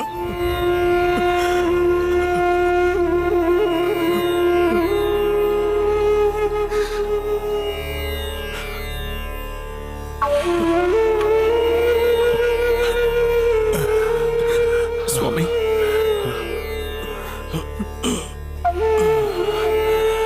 மாறனேர், ஏனப்பா, ஏன் அழுகிறாய்? சுவாமி, மாறனேர், என்ன இது குழந்தை போல்? ஆண் பிள்ளை அழலாமா? ஏன் இப்படி கண்ணீரோடு விம்முகிறாய்? யாராவது உன்னை ஏதாவது சொன்னார்களா? சொல்லவில்லையே, யாரும் சொல்லவில்லையே சுவாமி. அதுதானே அடியேனை இந்த நிலைக்கு ஆளாக்கி இருக்கிறது சுவாமி. இது என்ன புதிர் பேச்சு? யார் உன்னிடம் எதை சொல்லவில்லை? மறைத்து விட்டார்கள். அடியன் ஒருவனிடம் மட்டும் மறைத்து விட்டார்கள். எதுவும் நடக்காதது போல் நாடகமாடி விட்டார்கள். என்னை சுற்றி இருப்பவர்களே என்னை ஏமாற்றி விட்டார்கள். மாறனேர், உன் கற்பனைக்கு ஒரு அளவில்லையா? யாரும் உன்னை புறக்கணிக்கவும் இல்லை, ஏமாற்றவும் இல்லை. உனக்கு தெரியாமல் இங்கு எதுவும் நடந்துவிடப் போவதும் இல்லை. இல்லை, நடந்திருக்கிறது சுவாமி. அடியனின் இருதயம் சுக்குநூறாக சிதறும்படி ஒரு வேதனை தரும் விஷயம் நடந்திருக்கிறது.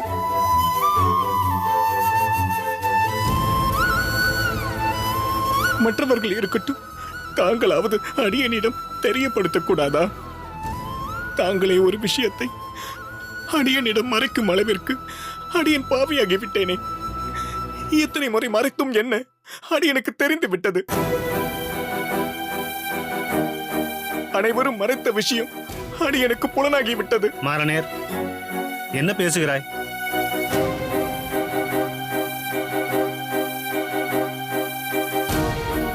யாரிடம் உரையாடி கொண்டிருக்கிறோம் என்று புரிகிறதா உனக்கு? பொறுத்தருள வேண்டும் சுவாமி. இப்போது அடியனுக்கு அனைத்தும் தெரிந்துதான் இருக்கிறது. அடியனின் பிராணன் போன்ற கருணாமூர்த்தியின் முன் நின்று புலம்பிக் கொண்டு இருக்கிறேன் என்று புரிந்துதான் இருக்கிறது. என்ன தெரிந்திருக்கிறது? எது புரிந்திருக்கிறது? அடியனை உடன்பிறவா சகோதரனாக பாவிக்கிறேன் என்று சொன்ன தாங்களும் அடியனிடம் மறைத்து விட்டீர்களே. இருப்பினும் இப்போது அடியன் அறிந்து கொண்டு விட்டேன். என்ன அறிந்து கொண்டு விட்டாய்? நோய், ராஜப்பிளவை நோய்.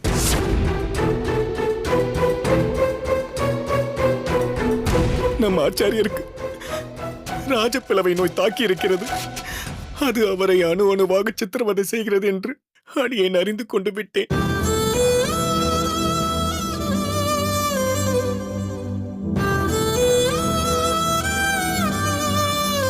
இந்த சிறியனுக்கு எப்படி தெரிந்தது என்று நினைக்கிறீர்களா? வைத்தியரிடம் கேட்கும் விதத்தில் கேட்டேன், சொல்லிவிட்டார்.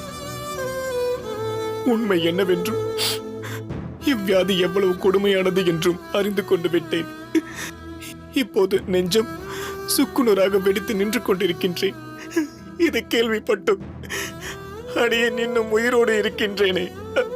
மாறனேர், நீ இப்போது உதிர்த்தாயே வார்த்தைகள், அதிலேயே இருக்கிறது உனக்கு பதில். ஏன் மறைத்தீர்கள், ஏன் மறைத்தீர்கள் என்றாயே. அடியேன்தான் உன்னிடம் எதையும் சொல்ல வேண்டாம் என்றேன்.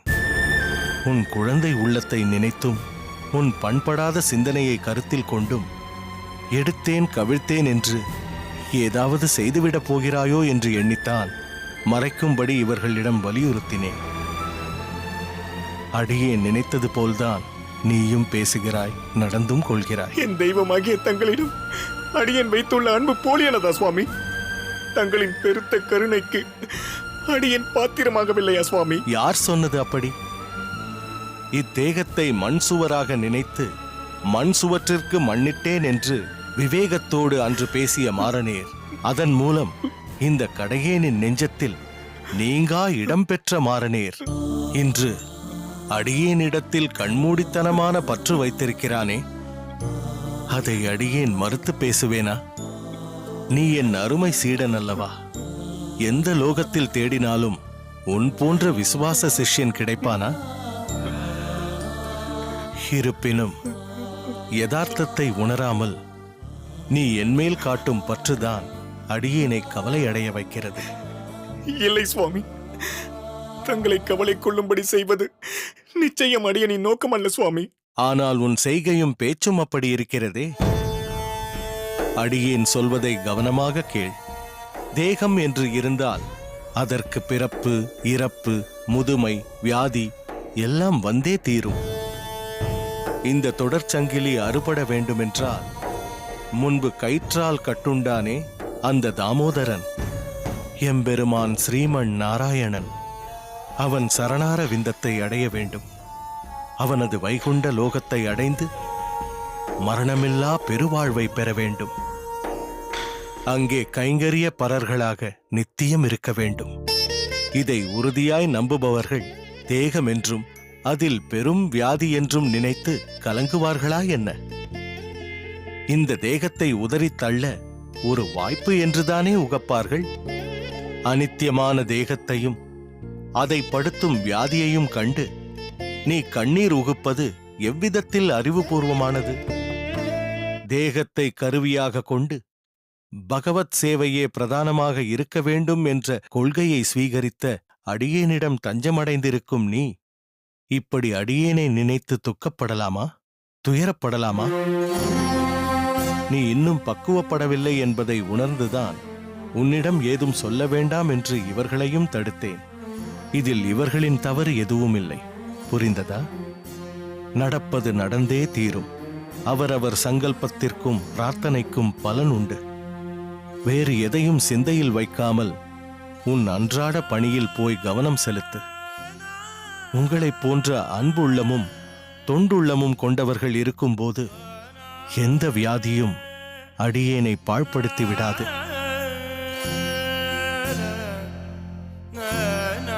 இது விஷயமாக மற்றொரு முறை அடியேன் உன்னை அழுதபடி பார்க்கக்கூடாது, சரியா? உத்தரவு சுவாமி. போய் மற்ற வேலைகளை பார். தாசன் அடியேன்.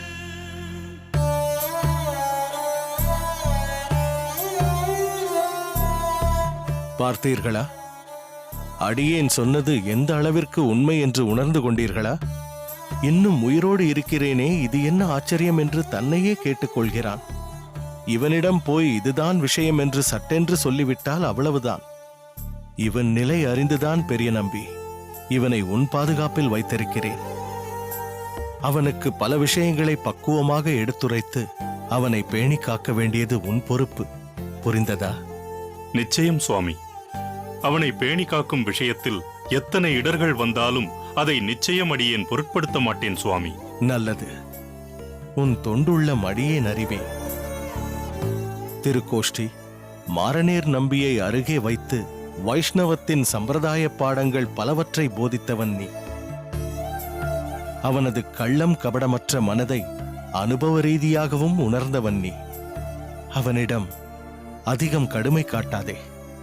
பூவினும் மெல்லிய மனது அவனுக்கு. இருப்பினும் அடியேனிடம் கொண்டுள்ள பற்றால் சற்று நிதானமின்றி பதற்றத்தால் உணர்ச்சி வசப்படுகிறான், அவ்வளவுதான். அவனை குழந்தை போல் பாவித்து வழி நடத்துங்கள். அளவோடு கண்டிப்பை காட்டுங்கள். தங்கள் சித்தப்படியே சுவாமி. சரி, புறப்படுங்கள். உத்தரவு சுவாமி. உத்தரவு சுவாமி. தாசனடியே. தாசனடியே. உன் பிரார்த்தனையை அடியேன் குறை சொல்லவில்லை. ஆனால் அதே சமயத்தில் நம் ஆச்சாரியரின் மன குறிப்பறிந்து நீ செயல்பட வேண்டாமா? இப்படி உன் தேகம் முழுவதும் வருந்தும் அளவிற்கு ஒரு பிரார்த்தனையை நேர்ந்து கொண்டு பின் அதை நிறைவேற்றியிருக்கிறாயே. இப்படி செய்யச் சொல்லி யார் உன்னை வற்புறுத்தினார்கள்? யாரும் அடியேனை வற்புறுத்தவில்லை. அதே சமயத்தில் ஆச்சாரியருக்கு இப்படி ஒரு நோய், ராஜப்பிளவை என்ற நோய் வாட்டி வருகிறதே, அதையும் அடியேனால் தாங்கிக் கொள்ள முடியவில்லை. அதற்காகத்தான் இப்படி ஒரு வேண்டுதல். சீக்கிரமே நம் ஆச்சாரியர் இந்த நோயிலிருந்து மீள மாட்டாரா என்ற ஒரு ஆதங்கம்தான். ஆச்சாரியர் முன்பு போல புத்துணர்வோடு செயல்களை ஆற்ற வேண்டும். கோயிலில் காலட்சேபம் செய்ய வேண்டும். இக்கோரிக்கைகளை அடியனின் வேண்டுகோளாக இந்த அரங்கனின் முன் வைத்து வேண்டிக் கொண்டேன். அதற்காகத்தான் அங்க பிரதட்சணமும் செய்தேன். மாரநீர், உன் மனக்குறிப்பை அடியேனால் உணர முடிகிறது. ஆனால் நீ ஒன்றை புரிந்து கொள்ள வேண்டும். மற்றவர்களைப் போன்று இத்தகைய நோய் கர்ம பலனாக நம் ஆச்சாரியருக்கு வரவில்லை. சந்நியாசிகளை கர்ம பலன்கள் தாக்குவதும் இல்லை. நோய் தாக்காமலா நம் ஆச்சாரியர் இவ்வளவு கஷ்டப்படுகிறார்? அவரால் உட்காரக்கூட முடியவில்லையே. அதைக் கண்டு அடியேன் படும் மனவேதனைக்கு அளவே இல்லை சுவாமி, அளவே இல்லை. அவசரப்படாதே. உன் வேதனை அடியனுக்கு புரியாமல் இல்லை. நாங்களும் அதே வேதனையில்தான் இருக்கிறோம். ஆனால் வெளிப்படுத்தும் விதத்தில்தான் நாம் ஒவ்வொருவரும் வேறுபடுகிறோம். முன்பு சொன்னதைத்தான் மீண்டும் உன்னிடம் தெரியப்படுத்துகிறேன். ஆச்சாரியர் கர்ம பலனால் வேதனையை அனுபவிக்கவில்லை. சிஷ்யர்களாக நாம் எத்தனையோ பேர் இருக்கிறோம். இத்தனை சிஷ்யர்களில் யாராவது ஒரு சிலர் செய்யும் அபச்சாரமும் நம் ஆச்சாரியரை சென்று பாதிக்கிறது. முன்பு பரம கருணையோடு சிஷ்யர்களாக ஏற்றுக்கொண்டது போன்றே நம்முடைய சிறு அபச்சாரமோ அல்லது பெரிய அபச்சாரமோ அதையும் பெரும் கருணையோடு தான் ஏற்று அதன் பலனான வேதனையையும் தானே அனுபவிக்கிறார். இன்னும் அலசி ஆராய்ந்து பார்த்தால் நம்முடைய சிறு பாவத்திற்கும் ஒரு தண்டனை மூலம் சிக்ஷித்து பிறகு காக்கிறான் பகவான். ஆனால் ஆச்சாரியரோ மிகவும் பரிவோடு தன்னை அடைந்திருக்கும் சிஷ்யனுக்கு வரும் சிக்ஷையை, தண்டனையை தானே வாங்கிக் கொண்டு சிஷ்யனின் சரணாகதியை ஸ்திரமாக்குகிறார். அதுதான் ஆச்சாரியர்களின் சிறப்பு. அதனாலேயே பகவானுக்கும் ஆச்சாரியர்களிடம் உகப்பு. அவ்வகையில் நம் ஆச்சாரியர் படும் அவஸ்தையை நினைத்து அரங்கனின் திரு உள்ளமும் பதைபதைத்துதான் இருக்கும். அரையர் சொன்னதை நன்கு காதில் வாங்கிக் கொண்டாயா மாரநேர் நம்பி? இதுபோன்று பிரார்த்தனைகளை முன்வைக்கும் முன் தகுந்தவர்களின் ஆலோசனையை பெற்று செயலாற்ற வேண்டாமா? அந்த அரங்கனிடம் பிரார்த்தனைகளை வை, வேதனைகளை வைக்காதே. அனைத்தும் அரங்கனின் சித்தப்படியே நடக்கிறது என்று எண்ணிக்கொள். சற்று ஆசுவாசப்படுத்திக் கொண்டு பிறகு பகவானை பிரார்த்தித்து ஆச்சாரியர் திருமாளிகைக்கு செல். சரி, வாருங்கள் தெய்வவாரி. காலட்சேப மண்டபத்தில் அணியரங்க நமக்காக காத்திருக்க போகிறார். தாமதமாக போனால் அதற்கும் ஏதாவது சொல்வார்.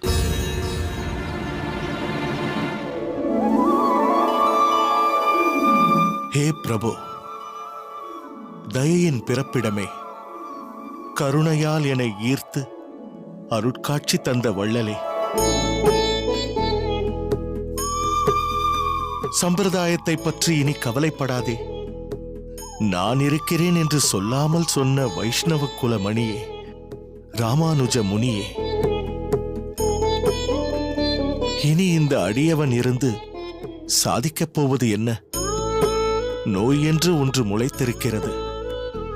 உம்மை முதல்வன் என்று கண்ட பின்பு எந்த நோயையும் கண்டு அடியேன் துவளப் போவதில்லை. சீக்கிரம் திருவரங்கம் புகுந்து அடியேனை விடுவிக்க மாட்டீரா? காலம் குறுகாதா எம்பிரானே? புரிகிறது.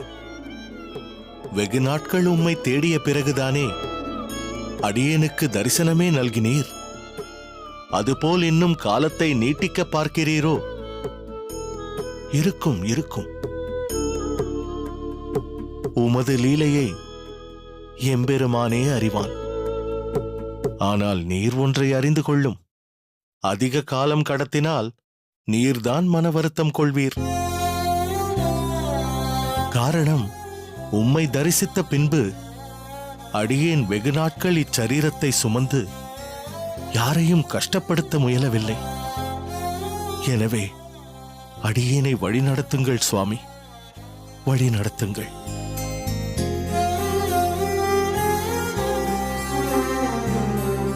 சுவாமி,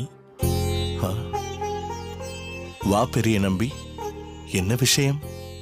தங்களின் உளம் நிறைந்த திருமலை நம்பி சுவாமி வந்திருக்கிறார். மருமானிடம் பேசிக் கொண்டிருக்க மாமன் வந்திருக்கிறாரோ? இதுவும் உமது திருவுள்ளமோ? சுவாமி, அவரை தங்களிடம் அழைத்து வரட்டுமா? அல்லது தாங்கள் இன்னும் ஆராதனம் முடிக்கவில்லையா? அங்கேயே அமரச் சொல்லிவிடட்டுமா? பலாபலன் அனைத்தும் அவனிடம் இருக்க அவனை காக்க வைக்காதே.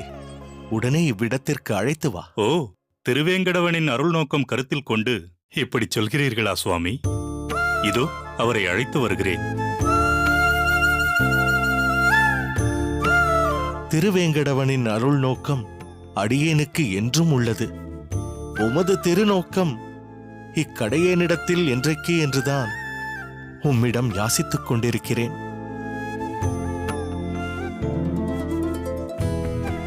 சுவாமி, அடியேன் தாசன்.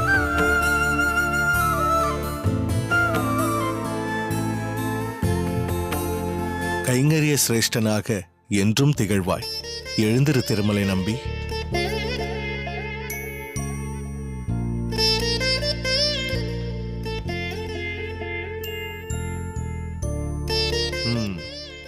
என்ன விசேஷம்? திடுதிப்பென்று திருவரங்கம் வந்திருக்கிறாய்?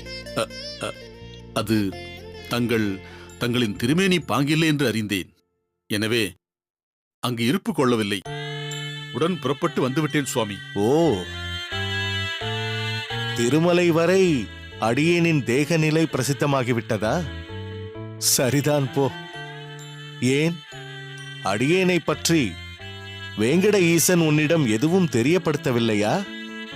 இவ்வுடல் இனி இருந்து யாருக்கும் பிரயோஜனமில்லை. எனவே ஒரு வியாஜ்யமாக ராஜபிளவை என்னும் நோயை அளித்து என்னிடம் அழைத்துக் கொள்ளலாம் என இருக்கிறேன் என்று திருமலைவாசன் உன்னிடம் தெரியப்படுத்தவில்லையா? சுவாமி, நிச்சயம் திருவேங்கடமுடையானின் திருவுள்ளம் அப்படி நினைக்க வாய்ப்பில்லை. தங்களால் நாங்கள் அனைவரும் அறிய வேண்டிய பல நுணுக்கமான சம்பிரதாய விஷயங்கள் அநேகம் உள்ளன. தாங்கள் இன்னும் பல்லாண்டுகள் எங்களின் உடனிருந்து வழிநடத்தி தர வேண்டும். திருமலை நம்பி, சம்பிரதாய நுணுக்கங்கள் அநேகம் உள்ளது என்பது வாஸ்தவம்தான். ஸ்ரீ வைஷ்ணவம் என்பது ஓர் மாக்கடல். அடியேன் ஏதோ சற்று அக்கடலிலிருந்து கையளவு தீர்த்தம் எடுத்து ஆச்சமனம் செய்திருக்கிறேன், அவ்வளவுதான். அதை ஓரளவிற்கு ஸ்வீகரித்து உங்கள் அனைவருக்கும் தர இந்த ஆயுள் பரியந்தம் போதாது. ஆனால் உன்னத சிஷ்யர்களாக நீங்கள் எல்லோரும் ஆங்காங்கே வியாபித்திருக்கிறீர்கள். நீங்கள் அனைவரும் இந்த ஸ்ரீ வைஷ்ணவ கடலிலிருந்து தீர்த்தத்தை கைக்கொண்டு ஸ்ரத்தையுடன் வருவோர்க்கு புரோக்ஷணம் செய்து அவர்களை வழிநடத்தலாம். அதை விடுத்து அடியேனின் உடல் நலம் குறித்து வீண் கவலை அடைய வேண்டாம். தேகமும் வியாதியும் அந்தந்த காலகட்டத்திற்கு ஏற்ப அதன் வீரியமும் இருக்கத்தான் செய்யும். அதன்படி அதை அனுபவிப்பதும் அடியேனுக்கு விதிக்கப்பட்ட விதி. அதை பற்றி அடியேனும் பெரிதாக நினைக்கவில்லை. வேறு பெரும் பொறுப்பில் இருக்கும் நீயும் அது பற்றி நினைக்க வேண்டாம், சரியா? இந்த சம்பிரதாய அபிவிருத்திக்கு உனக்கு அதிக அளவு பொறுப்பிருப்பது போல உம் மருமான் ராமானுஜனுக்கும் அரும்பெரும் பணிகள் காத்திருக்கின்றன. எப்படி இருக்கிறான் உம் மருமான் ராமானுஜன்? மிகவும் நன்றாக இருக்கிறான். அடியேன் ஒவ்வொரு முறையும் இங்கு தங்களை தரிசிக்க வரும் பொழுது தாங்கள் அவனை விசாரிப்பதே அவனுக்கு பெரும் பேறு. அடியேனுக்கும் தான். தங்களின் நித்திய ஆசிகளால் அவன் அரிய பெரிய காரியங்களை நிகழ்த்தி கொண்டுதான் இருக்கிறான். அடியேனின் ஆசிகள் என்றா சொன்னாய்? கொஞ்சம் பதப்பிரயோகம் மாறி இருக்கிறது. அதுவும் இவர் திருவுள்ளம் போலும். சரி, ராமானுஜன் நிகழ்த்திய சமீபத்திய விசேஷ காரியம் என்று ஏதாவது இருக்கிறதா? உன்னிடம் அது பற்றி ஏதோ விசேஷ செய்தி இருப்பது போல் தெரிகிறதே. உண்மைதான் சுவாமி. முகத்தை வைத்தே பலரது உள்ளத்தை அறிபவர் தாங்களாயிற்றே. சமீபத்தில் ராமானுஜன் மூலம் ஒரு அற்புதம் நடந்துள்ளது. அதனைத் தொடர்ந்து காஞ்சியம்பதி முழுவதும் அவனை பற்றிய புகழொளி எங்கும் ஒலித்துக் கொண்டிருக்கிறது சுவாமி. அதைச் சொல் முதலில். என்ன அற்புதத்தை செய்தான் உம் மருமான்? செவி குளிர சீக்கிரம் அது பற்றி சொல். தட்சிணாமூர்த்தி என்னும் பெரிய செல்வந்தர் ஒருவர் நம் காஞ்சியம்பதிக்கு அருகில் இருக்கிறார். வரதனின் திருக்கோயிலுக்கும் பல வகையிலும் திரவிய சகாயம் செய்து வருபவர். அவரது ஒரே பெண், அழகாலும் குணத்தாலும் சிறந்து விளங்குபவள். சமீபத்தில் பல ஆண்டுகளாக பிரம்ம ரக்ஷசால் பீடிக்கப்பட்டு தன் சுய அடையாளத்தையே இழந்து பலரும் இகழும்படிக்கு ஆளாகியிருக்கிறாள். இதனால் மனமுடைந்த தட்சிணாமூர்த்தி கடைசியில் யாதவ பிரகாசரின் உதவியை நாடியிருக்கிறார். அவரும் வழக்கமாக தன் படோடபத்தால் பிரலாபித்து, இப்பொழுதே அந்த பிரம்ம ரக்ஷஸை தலைத்தெறிக்க ஓட செய்கிறேன் பார் என்று பல வகையில் முயற்சித்திருக்கிறார்.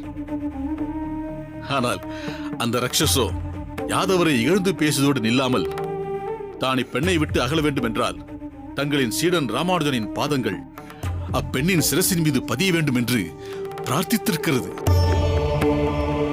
அதன்படியே ராமானுஜனின் பாதம் அப்பெண்ணின் சிரசின் மீது பட்ட மறுகணமே அந்த பிரம்ம ரக்ஷஸ் இருந்த இடம் தெரியாமல் புறப்பட்டு நற்கதியையும் அடைந்து விட்டது. ஏற்கனவே பிரம்ம ரக்ஷஸால் மனம் நொந்த யாதவ பிரகாசர் ராமானுஜனால் அற்புதம் நிகழ்ந்ததை நேரே கண்ணுற்று முன்பை விட அதிக மனசங்கடத்திற்கு ஆளாகிவிட்டார்.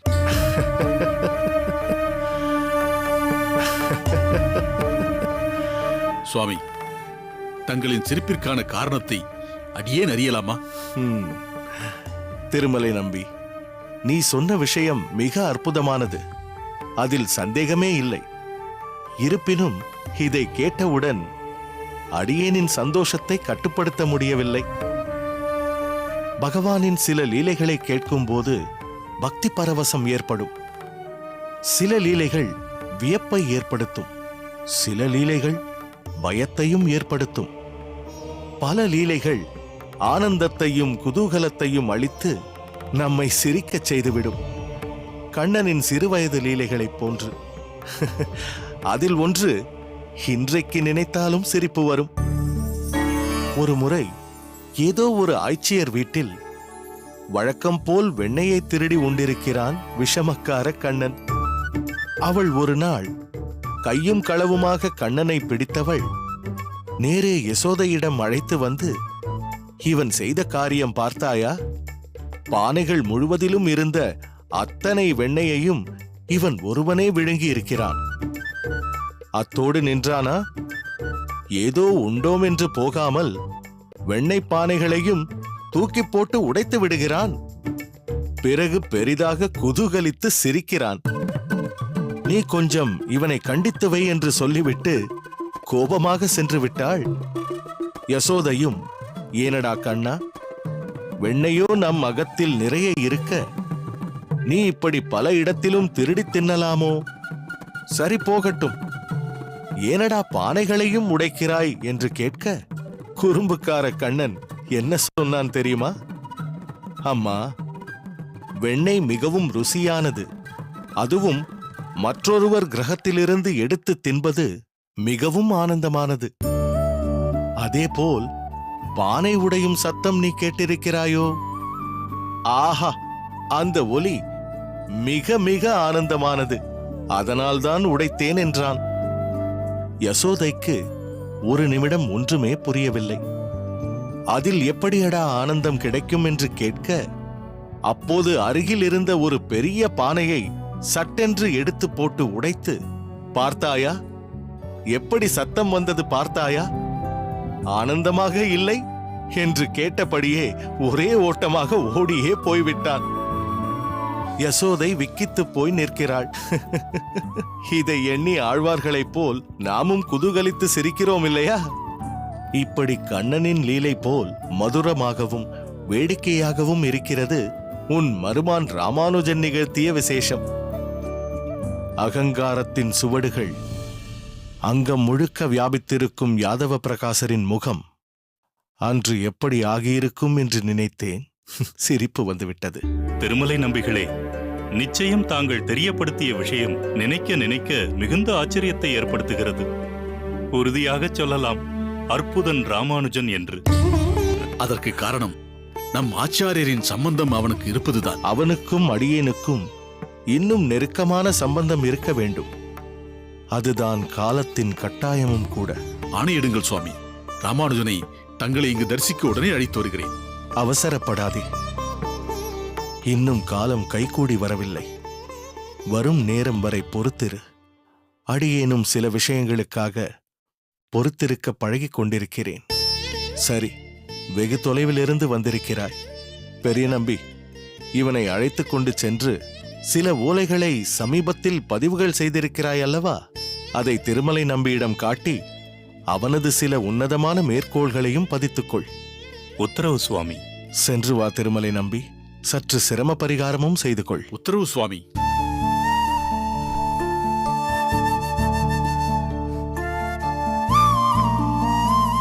ஒளிரும் சுடரே, அற்புத பேரொளியே, அற்புதங்களை ஆரம்பித்து விட்டாயா? பிரம்ம ரக்ஷசுக்கு மோட்சத்தை நல்கிவிட்டீரா? இன்னும் பல்லாயிரக்கணக்கானோரையும் சீர்மைப்படுத்தி மோட்ச வாயிலுக்கு கொண்டு செல்ல தீர்மானித்து விட்டீரா? அந்த அற்புதத்தை எப்போது தொடங்க இருக்கிறீர்? அந்த மகோன்னதமான காரியத்தில் இந்த கடையேனை மறந்து விடாதீர். ஸ்ரீ வைஷ்ணவ பீடத்தை அலங்கரிக்க வரவைத்தான் அவளோடு அடியேன் எதிர்பார்த்து காத்து கிடக்கிறேன். வாரும், சீக்கிரம் வாரும். என்னதான் நாம் இந்த உடல் இல்லை என்று நினைத்தாலும் வியாதியும் வயோதிகமும் நாம் இந்த உடல் என்ற மாயையில் நம்மை சிக்க வைத்து விடுகிறது. என்னதான் உடல் அனித்தியம் என்று கொண்டாலும் பொய் அகங்காரம் என்பது தன்னை பறைசாற்றிக் கொண்டுதான் இருக்கிறது. அது இவ்வுடலையும் வியாதியையும் ஒருங்கே பயன்படுத்திக் கொண்டிருக்கிறது. எம்பெருமானே, ஸ்ரீமன் நாராயணா. சுவாமி, தங்களின் இந்த நிலையும் எங்களுக்கு சில பாடங்களை புகட்டுகிறது. சரீரம் நல்ல தசையில் இருக்கும்போது தங்களின் பலதரப்பட்ட சேவைகளின் மகத்துவத்தை நாங்கள் உணர்ந்து கொண்டோம். இன்று வயோதிகத்தையும் எந்த விதத்தில் எடுத்துக்கொள்ள வேண்டும் என்று அனைவருக்கும் புரிய வைக்கிறீர்கள். அதற்கு அந்த அரங்கன் தங்களை எந்த அளவு சங்கடப்படுத்த வேண்டுமா என்றுதான் மனது படபடக்கிறது. இல்லை திருக்கோஷ்டி, அரங்கனை குறை சொல்லாதே. அடியேனின் அந்தரங்கம் யாவும் அந்த ரங்கன் அறிவான். அவனை உள்ளபடி நாம் அறிவதுதான் மிக கடினம். இவ்வியாதியை கொண்டு உலகிற்கு எதை உணர்த்த வேண்டும் என்று விரும்புகிறானோ யாருக்கு தெரியும்? புரிகிறது சுவாமி. என் நிலையிலும் நம்பிக்கையை இழப்பது பகவானை அவமதிப்பதற்கு சமம் என்று மறைமுகமாக உணர்த்துகிறீர்கள். நோயில் ராஜாவாக இருக்கிறதே இந்த வியாதி. மிகவும் சரியாக சொன்னீர்கள் பெரிய நம்பிகளே.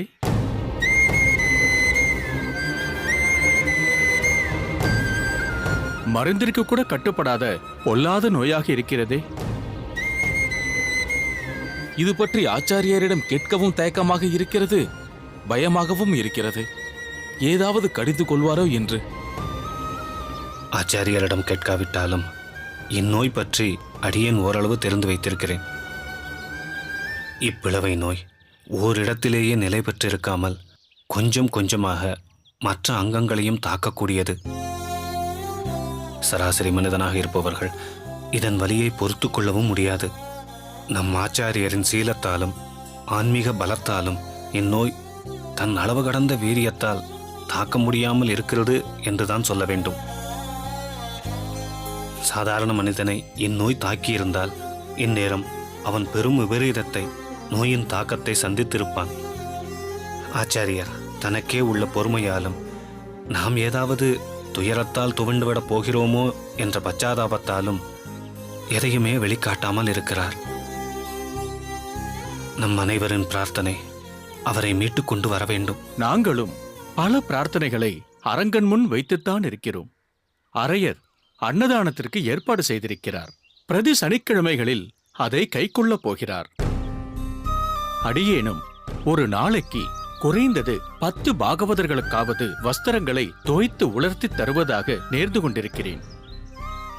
அடியேனின் சகோதரர்களிடம் வலியுறுத்தி கூறியிருக்கிறேன். கூடிய வரையில் ஆச்சாரியர் நிலை பற்றி பயப்படும்படியாக எதுவும் தாயாரிடம் தெரிவித்துவிட வேண்டாம் என்று. ஆனால் எவ்வளவு நாள் அவர்களால் சமாளிக்க முடியும் என்று தெரியவில்லை. பாருங்கள், நாம் ஒவ்வொருவரும் ஒரு விதத்தில் வேதனையால் பாதிக்கப்பட்டுத்தான் இருக்கிறோம். ஆனால் தன்னம்பிக்கையை இழக்காமல் இருக்கிறோம். இல்லை பெரிய நம்பிகளே, முழு அளவிற்கு தன்னம்பிக்கையோடு அடியேன் இருக்கிறேனா என்று புரியவில்லை. அருகில் இருந்து ஆச்சாரியார் படும் அவஸ்தைகளை பார்க்கிறோம் அல்லவா, அது தன்னம்பிக்கையையும் வலுவிழக்கச் செய்கிறது. இவ்வியாதியை ஆச்சாரியரிடமிருந்து அடியோடு விரட்டுவது என்பது வேறு எவ்வகையிலும் சாத்தியமில்லையா திருக்கோஷ்டி நம்பிகளே? இருக்கிறது, ஒரு வழி இருப்பதாக சொல்லப்பட்டிருக்கிறது. அதை அவசியம் சொல்லுங்கள் சுவாமி. எதில் குறிப்பிடப்பட்டுள்ளது? எந்த வைத்திய குறிப்பில் உள்ளது? மருந்துகள் மூலம் குணப்படுத்தும் வைத்திய முறையை சார்ந்தது அல்ல அது. சில சமயங்களில் விஷக்கடிகளுக்கு மந்திரத்தின் மூலம் மூலிகை இலைகளால் கடிபட்ட இடத்தில் தடவி விஷத்தை மூரிப்பார்கள் அல்லவா, அதை போன்றே வேத மந்திர பிரார்த்தனை ஒன்று இருப்பதாக அடியேன் கேள்விப்பட்டிருக்கிறேன். ஆனால் இப்பிரயோகத்தை ஸ்ரீ வைஷ்ணவர்கள் அதிகம் கையாள்வதில்லை. நடப்பதெல்லாம் நாராயணம் செயல் என்றிருப்பவர்கள். ஆதலால் இம்முயற்சியில் யாரும் முனைப்பு காட்டுவதில்லை. அது என்ன முயற்சி என்று அடியேன் அறியலாமா சுவாமி? அதாவது வியாதியை அனுபவிப்பவரிடம் இருந்து அந்நோயை யாசித்து பிறர் பெற்றுக்கொள்வது.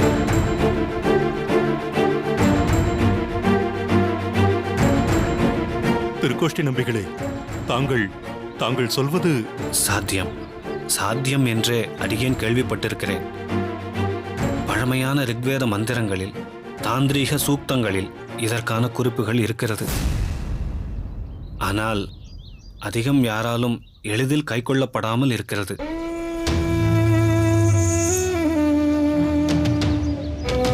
அதர்வண வேத மந்திரங்களும் சில இது பற்றி தெரிவிக்கின்றன. இதை கையாள இது பற்றி தெளிவாக அறிந்தவர்கள் இருக்க வேண்டுமே. வாஸ்தவம்தான்.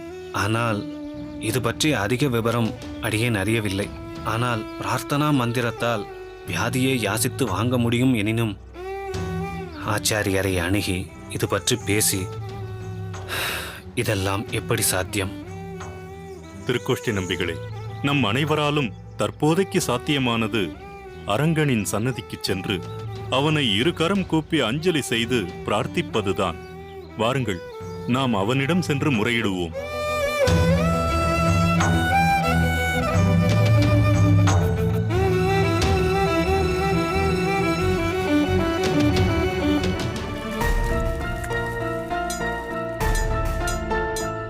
என்ன தம்பி, ஏதாவது அவசரமாக நான் வரவேண்டி இருக்கிறதா? இல்லை சுவாமி, அடியனுக்குத்தான் ஒரு விஷயமாக தங்களை பார்த்து பேச வேண்டும். அதற்காகத்தான் வந்தேன். உங்கள் அனைவரையும் போன்றே ஆச்சாரியர் அடியனுக்கும் தெய்வம் போன்றவர். நீ அவரை சாதாரணமாக நினைக்காதே. அவருக்கு வைத்திய சாஸ்திரமும் தெரியும், வித்தைகள் பலவற்றையும் அறிந்தவர் அவர். இருப்பினும் அந்த அரங்கனை மனதில் நினைத்து அடியேன் ஆச்சாரியருக்கு மருத்துவம் பார்த்து கொண்டிருக்கிறேன். சாஸ்திரப்படி ஔஷதங்களையும் தயாரித்துக் கொண்டிருக்கிறேன். சரி, வந்த காரியம் என்னவென்று சொல். தாங்கள் எவ்வளவோ முயற்சி, ஆராய்ச்சி என்று செய்து கொண்டிருக்கிறீர்கள். அடியேன் ஒரு முயற்சியால் ஆச்சாரியரின் பிணியை குணப்படுத்த முடியுமா என்று என்னுள் ஆலோசித்துக் கொண்டிருக்கிறேன். அதை பற்றி கேட்டு தெளிவு பெறத்தான் தங்களிடம் வந்துள்ளேன். என்னது, நீ முயற்சி எடுக்கிறாயா? அது என்ன மருந்து? உனக்கு வைத்திய சாஸ்திரம் தெரியுமா என்ன? அடியேன் வைத்திய சாஸ்திரம் எல்லாம் கற்றதில்லை. ஆனால் சாஸ்திரம் மிக்க தெரிந்தவர் ஒருவர் சொன்ன ஒரு விஷயத்தை என் காதால் கேட்டேன். அப்படி அவர் என்ன சொன்னார்? நீ என்ன கேட்டாய்? அது ஒன்றுமில்லை. ஒருவரின் வியாதியை மற்றொருவர் வாங்கிக் கொள்ள முடியும் என்று சாஸ்திரங்கள் பல கற்ற ஒருவர் சொல்ல கேட்டேன். அது பற்றிதான் தாங்கள் சற்று தெளிவாக அடியனுக்கு சொல்ல வேண்டும் சுவாமி. யார் உனக்கு இதை பற்றி சொன்னது? அதை சொல் முதலில். இன்னார் என்று அடியேனால் உடைத்து சொல்ல முடியாத நிலை. ஆனால் அவர் சாஸ்திரங்களை முறையாக கற்றவர், பெரிய பண்டிதர். ஏன் இந்த மௌனம் சுவாமி? இதை தாங்கள் ஒத்துக்கொள்ளவில்லையா? ஒத்துக்கொள்வது, ஏற்றுக்கொள்வது என்பதெல்லாம் இல்லை. ஆச்சாரியருக்கு உள்ள உன்னை போன்ற சிஷ்யர்களை நினைத்து நான் பெருமிதப்பட்டு வியப்பில் இருக்கிறேன். இப்படி ஒரு செய்கையை செய்ய துணிந்திருக்கிறாயே, அதிலேயே தெரிகிறது ஆச்சாரியரின் ஒப்பில்லாத உயர்வு நிலை. வேறு யாராக இருந்தாலும் நான் இப்படி ஒரு அறிவுரையை சொல்ல மாட்டேன். யமுனாச்சாரிய சுவாமி இந்த சமுதாயத்திற்கு மிகவும் வேண்டப்பட்டவர். அதனால் சொல்கிறேன். என்னென்ன வியாதிக்கு என்னென்ன மருந்துகள் என்று குறிப்பிட்டிருக்கிற மாதிரி வியாதியை ஒருவரிடமிருந்து மற்றொருவர் மந்திரபூர்வமாக யாசகமாக பெற்றுக்கொள்ளலாம் என்று வேத வாக்கியத்திலும் குறிப்பாக அதர்வண வேத மந்திர பிரயோகம் மூலம் இதை சாதிக்கலாம் என்றும் மற்றும் சில தாந்திரிக வித்தையின் மூலமாகவும் இது சாத்தியம் என்றும் சொல்லப்பட்டிருக்கிறது. ஆனால் இதுவும் சராசரி மனிதனால் செய்யக்கூடியதே அல்ல. வேத சாஸ்திர நிபுணத்துவம் பெற்று அதில் ஸ்ரத்தையோடு உபாசனை செய்து பௌதிக விஷயங்களுக்கு முக்கியத்துவம் கொடுக்காமல் முழுக்க முழுக்க பகவத் சிந்தனையிலும் பகவத் சேவையிலும் ஆத்மார்த்தமாக ஈடுபடுபவர்களுக்கே இது சாத்தியமாகும். சுருங்க சொல்ல போனால் ஆச்சாரியர் யமுனாச்சாரியர் போன்றவர்களுக்கே இது சாத்தியம். ஆனால் இதில் எனக்கு ஒரு சந்தேகம் உள்ளது. அது எது சுவாமி? வியாதியை வாங்கி அனுபவிக்க நீ தயாராக இருக்கிறாய். உமது ஆச்சாரியர் தன் வியாதியை தாரை வார்த்து கொடுக்க சித்தமாக இருப்பாரா? அதை உனக்கு அவர் கொடுக்க விரும்புவாரா? அதுதான் என் சந்தேகம். அதை பற்றி தாங்கள் சந்தேகப்பட வேண்டாம், கவலையும் பட வேண்டாம். இது சாத்தியம்தான் என்று சொன்னால் போதும். அடியேன் அதற்கான முயற்சியில் உடனடியாக இறங்க தயாராக இருக்கிறேன்.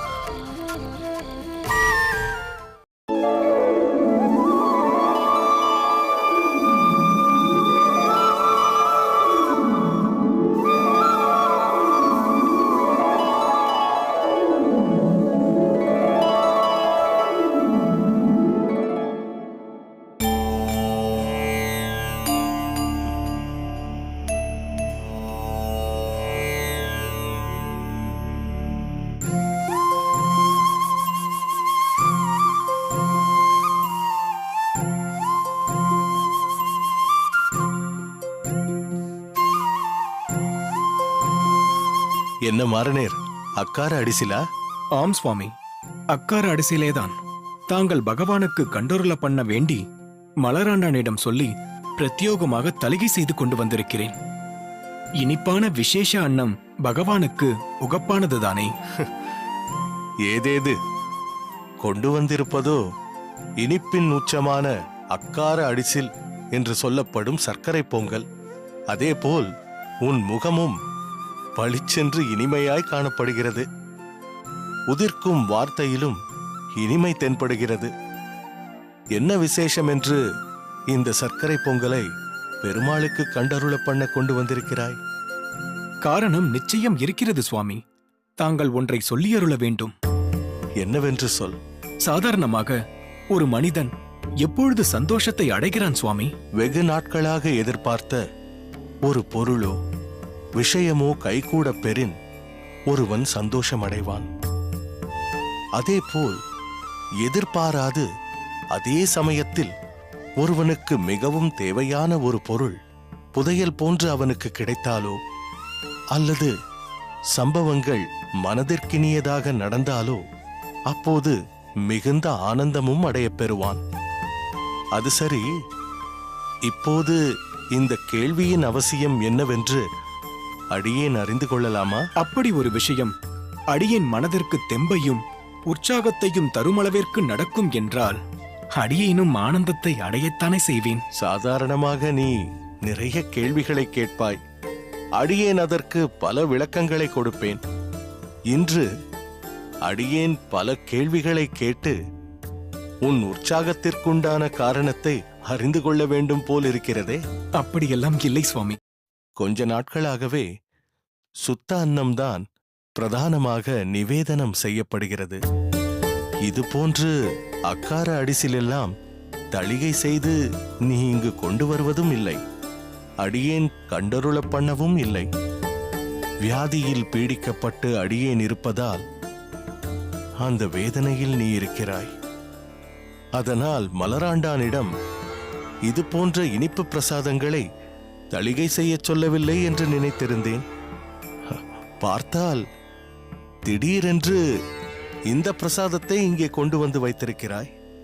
காரணம் வேறு இருக்கிறது என்று சொன்னாய். என்ன அது மாறனீர் நம்பி? பல பேர் எடுத்துச் சொல்லிய பிறகு அடியேனின் வியாதியை நினைத்து வருத்தம் ஒழிந்து பரிபக்குவ நிலைக்கு வந்து விட்டாயா? அப்படியென்றால் அடியேனுக்கு மிகவும் சந்தோஷம்தான். தாங்கள் இனி வியாதியை பற்றி நினைக்க வேண்டாம். தாங்கள்தான் அதிலிருந்து குணமடைய போகிறீர்களே, பிறகென்ன சுவாமி? மாறனேர், சந்தேகமே இல்லை, உனக்கு பக்குவம் வந்துவிட்டதுதான். வருத்தம் வேதனை எல்லாம் உன் முகத்திலிருந்து விலகி இருக்கிறதே, சந்தோஷம்தான். அது சரி, அடியேன் குணமடைந்து விடுவேன் என்று யார் சொன்னார்?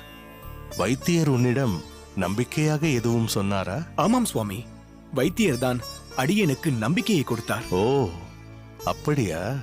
இவ்வளவு நாள் உனக்கு அந்த வைத்தியரிடமும் சரி, அவர் கொடுத்த ஔஷதத்திலும் சரி, நம்பிக்கை இல்லாதது போல்தானே பேசி வந்தாய். இப்போது உனக்கு எப்படி அவர் மேல் இவ்வளவு நம்பிக்கை வந்தது? குணமாக்கும் விஷயத்தை அடியேன் தானே செய்யப் போகிறேன். விசேஷ மருந்து எதையாவது உன்னிடம் கொடுத்து அதை உன் மூலம் அடியேனுக்கு கொடுக்கச் சொல்லியிருக்கிறாரா? இல்லை, மருந்தைக் கொண்டு வியாதியை குணப்படுத்தக்கூடிய விஷயம் அல்ல. இதில் ஆத்மார்த்தம்தான் மருந்து. அது தங்களை குணப்படுத்தப் போகிறது. என்னப்பா தத்துவார்த்தமாக பேசுகிறாய்? என்ன விஷயம் சொல். சுவாமி, சாஸ்திரபூர்வமாக ஒரு விஷயம், ஒரு காரியம் செய்தால் தாங்கள் அதை ஏற்றுக்கொள்வீர்கள் இல்லையா?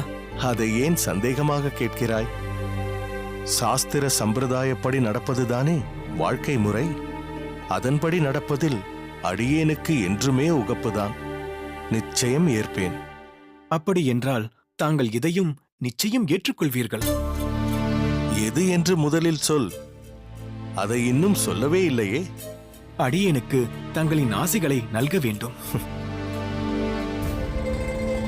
என்னடா இது திடீரென்று?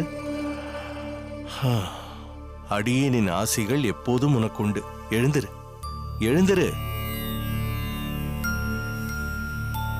சுவாமி, இதுநாள் வரை தங்களிடம் அடியேன் அது வேண்டும் இது வேண்டும் என்று கேட்டிருக்கிறேனா? இது என்ன கேள்வி? நீ எதுவும் இதுவரை அடியேனிடம் யாசித்ததில்லை. இன்று அடியேன் தங்களிடம் மிகுந்த எதிர்பார்ப்புடன் ஒன்றை யாசித்து வந்திருக்கிறேன். அதை தங்களிடமிருந்து அடியேன் நிச்சயம் பெறத்தான் வேண்டும். நீ யாசிப்பது அடியேனிடம் இருக்கும் பட்சத்தில் நிச்சயம் அதை உனக்கு கொடுப்பேன். மிக்க நன்றி, மிக்க நன்றி சுவாமி.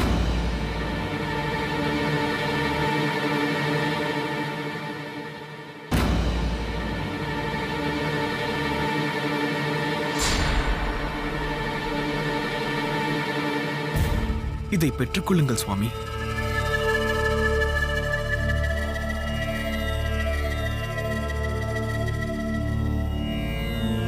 ஒரு நிலத்தை ஒருவருக்கு தாரை வார்த்து கொடுக்க வேண்டும் என்றால் புனித நீரை கைகளில் தெளித்துதானே தத்தம் செய்து கொடுப்பீர்கள்.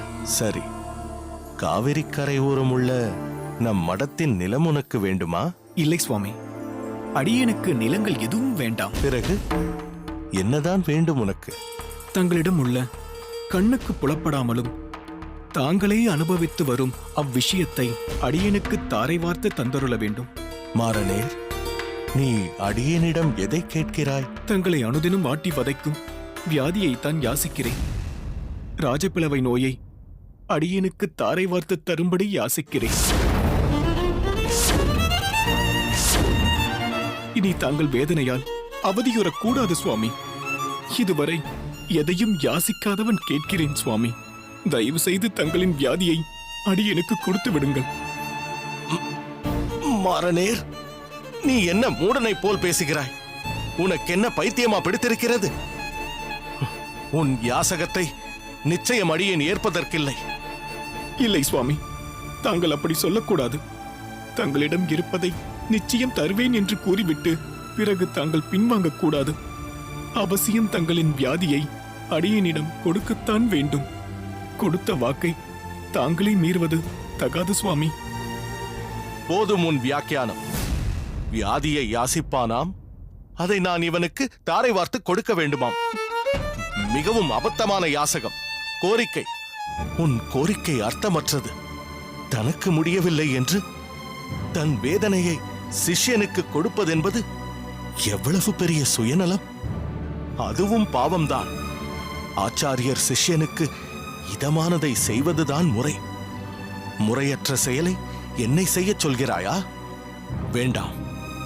முதலில் நீ இங்கிருந்து சென்று வேறு ஏதாவது காரியம் இருந்தால் அதை போய் பார். நீ இப்போது எதையும் சொல்ல வேண்டாம். எதையும் அடியேன் கேட்கும் நிலையில் இல்லை. நீ இவ்விடம் விட்டு புறப்படு. இது என் உத்தரவு. அடியேன் தாசன்.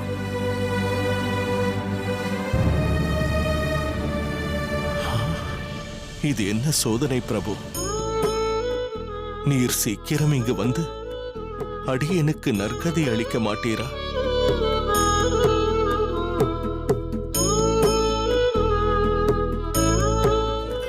பரந்தாமன் கூறியதை போல் கலிகாலத்தில் மக்கள் பல இன்னல்களை எதிர்கொள்ள வேண்டியிருக்கும். அவர்கள் எண்ணங்களில் மாற்றங்கள் ஏற்படுமாம். பரந்தாமனே மீண்டும் அவதரித்து தர்மத்தை நிலைநாட்டுவான் என்றெல்லாம் சொல்லியிருக்கிறாரே. அம்புஜம், சுவாமி, அம்மா எங்கே? அம்மா பூஜை அறையில் இருக்கிறார்கள். என்னது? அம்மா போய் இவ்வளவு நேரமாகியும் பூஜை அறையை விட்டு வெளியே வராமல் அங்குதான் இருக்கிறார்களா? பொதுவாக அவர்கள் அப்படி இருந்ததில்லை. அது என்னவோ தெரியவில்லை. இன்று அதிகாலையிலேயே எழுந்து விட்டார்கள்.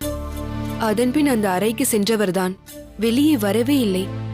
ஆச்சாரியரின் உடல்நிலை சரியில்லை என்று நீங்கள் நேற்று சொன்னதிலிருந்தே அம்மா மனமுடைந்து போய்விட்டார்கள். பெருமாளிடம் முறையிடுகிறார்கள் என்று நினைக்கிறேன். அதுதான் இத்தனை தாமதமாகிறது. அப்படியா? முதலில் அம்மாவை சென்று பார்ப்போம், வாருங்கள். கிருஷ்ணா, கிருஷ்ணா,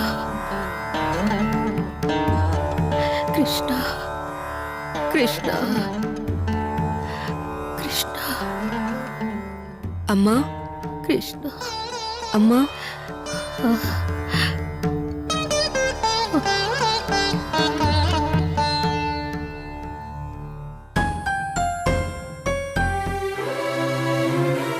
எழுந்துருங்கள் அம்மா. அண்ணா ஆகாரமின்றி காலையிலிருந்து இங்கேயே இருக்கிறீர்கள். வந்து ஏதாவது உட்கொள்ளுங்கள். வேதனையில் இருக்கும் பொழுது வேறு எதுவும் வேண்டும் என்று தோன்றாது. அதற்காக எதுவும் உட்கொள்ளாமல் வயிறு காய்ந்தால் அது உங்கள் உடலைத்தான் பாதிக்கும் அம்மா. அங்கு வேறு ஒரு உடல் தவித்துக் கொண்டிருக்கும் போது என்னால் எப்படி நிம்மதியாக இருக்க முடியும்? அம்மா, நீங்கள் மட்டும்தான் வேதனையில் இருக்கிறீர்களா? நாங்களும் வேதனையில் தான் இருக்கிறோம். முதலில் வந்து உணவருந்துங்கள் அம்மா. தெய்வக்கரசு, உங்கள் வேதனை வேறு, என் வேதனை வேறு. நீங்களும் ஆச்சாரியரை எப்பொழுது வேண்டுமானாலும் பார்க்கலாம், அவருடன் பேசலாம். ஆனால் என் நிலையை சற்று சிந்தித்து பாருங்கள். அவர் எனக்கும் ஆச்சாரியர்தான். பூர்வாசிரமத்தில் அவருடன் இருந்து சேவை புரிந்தது ஒருபுறம் இருந்தாலும் இப்பொழுது சிஷ்யை என்ற முறையில் வேதனை அதிகமாக இருக்கிறது.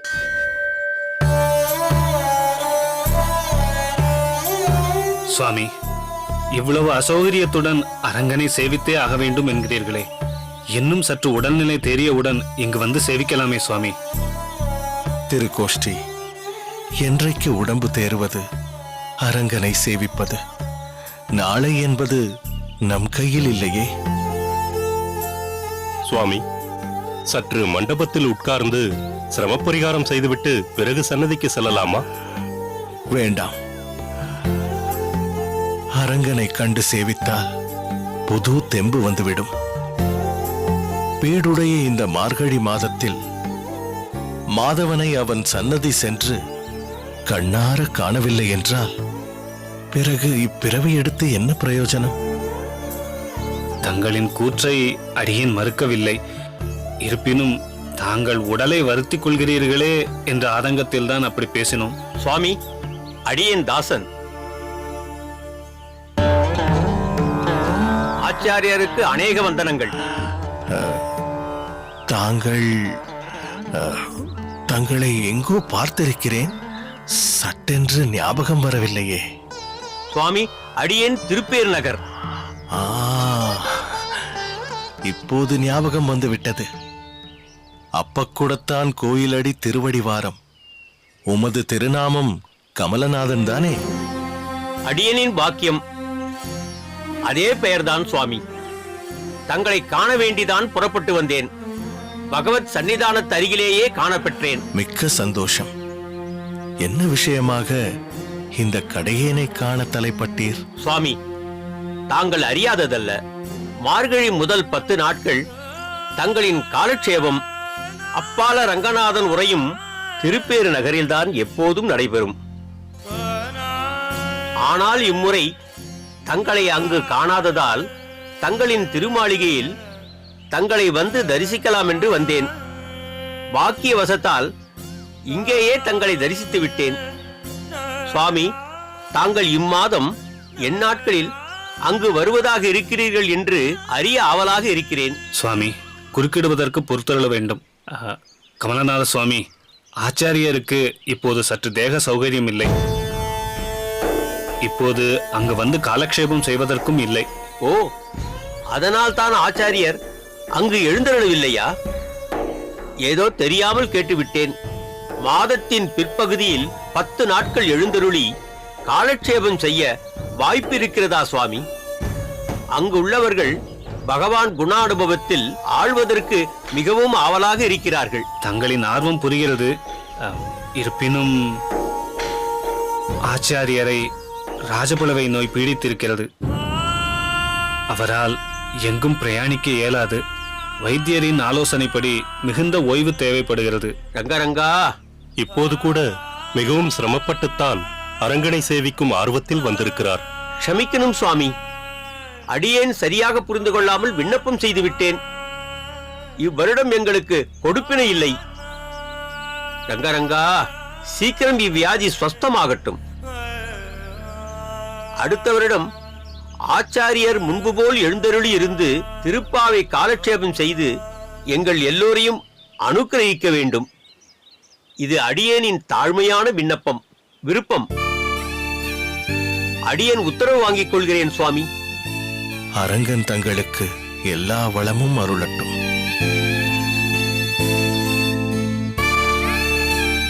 திருக்கோஷ்டி, பெரிய நம்பி, பார்த்தீர்களா? திருப்பேர் நகர் ஜனங்கள் மிகவும் ஆர்வத்தோடு காத்திருந்திருக்கிறார்கள். ஆனால் அவர்களின் விருப்பத்தை பூர்த்தி செய்ய முடியாத நிர்பந்தத்தில் அடியேன் இருக்கிறேன். வியாதியின் வேதனையை கூட அடியேனால் தாங்கிக் கொள்ள முடியும் போலிருக்கிறது. ஆனால் இந்த ராஜப்பிளவையால் பகவத் சேவை தடைபட்டு போகிறதே, அதைத்தான் அடியேனால் பொறுத்துக் கொள்ள முடியவில்லை. அது மட்டுமல்ல, பல கைங்கரியங்களை செய்ய முடியாமல் பிரயோஜனமற்ற நிலையில் இருக்கிறேனே என்ற வேதனைதான் அடியேனை வாட்டி வதைக்கிறது. ஏ அரங்கா! சுவாமி, என்னவாயிற்று சுவாமி? மீண்டும் பொறுக்க முடியாமல் வலிக்கிறதா? பெரிய நம்பிகளே, சற்று நேரம் ஆச்சாரியரை அமர வைக்கலாம். பிறகு சன்னதி நோக்கி செல்லலாம். சுவாமி, மெதுவாக வாருங்கள். முதலில் சற்று அமர்ந்து ஆசுவாசப்படுத்திக் கொள்ளுங்கள். வாருங்கள்.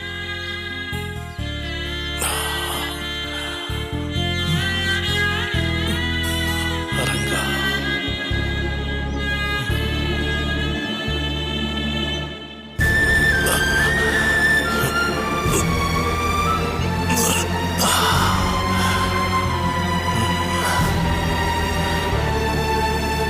பெரிய நம்பிகளே, அடியேன் சன்னதிக்கு சென்று ஆச்சாரியார் இங்கு எழுந்தருளியிருக்கும் விஷயத்தை அரையரிடமும் தெய்வவாரியரிடமும் தெரிவித்து தரிசனத்திற்கான ஏற்பாட்டை செய்துவிட்டு வருகிறேன்.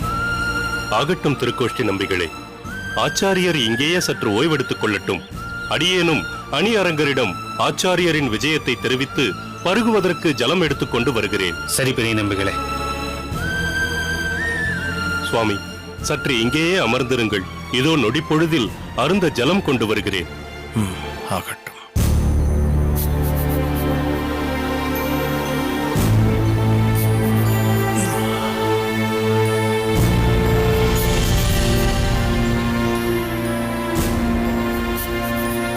சுவாமி,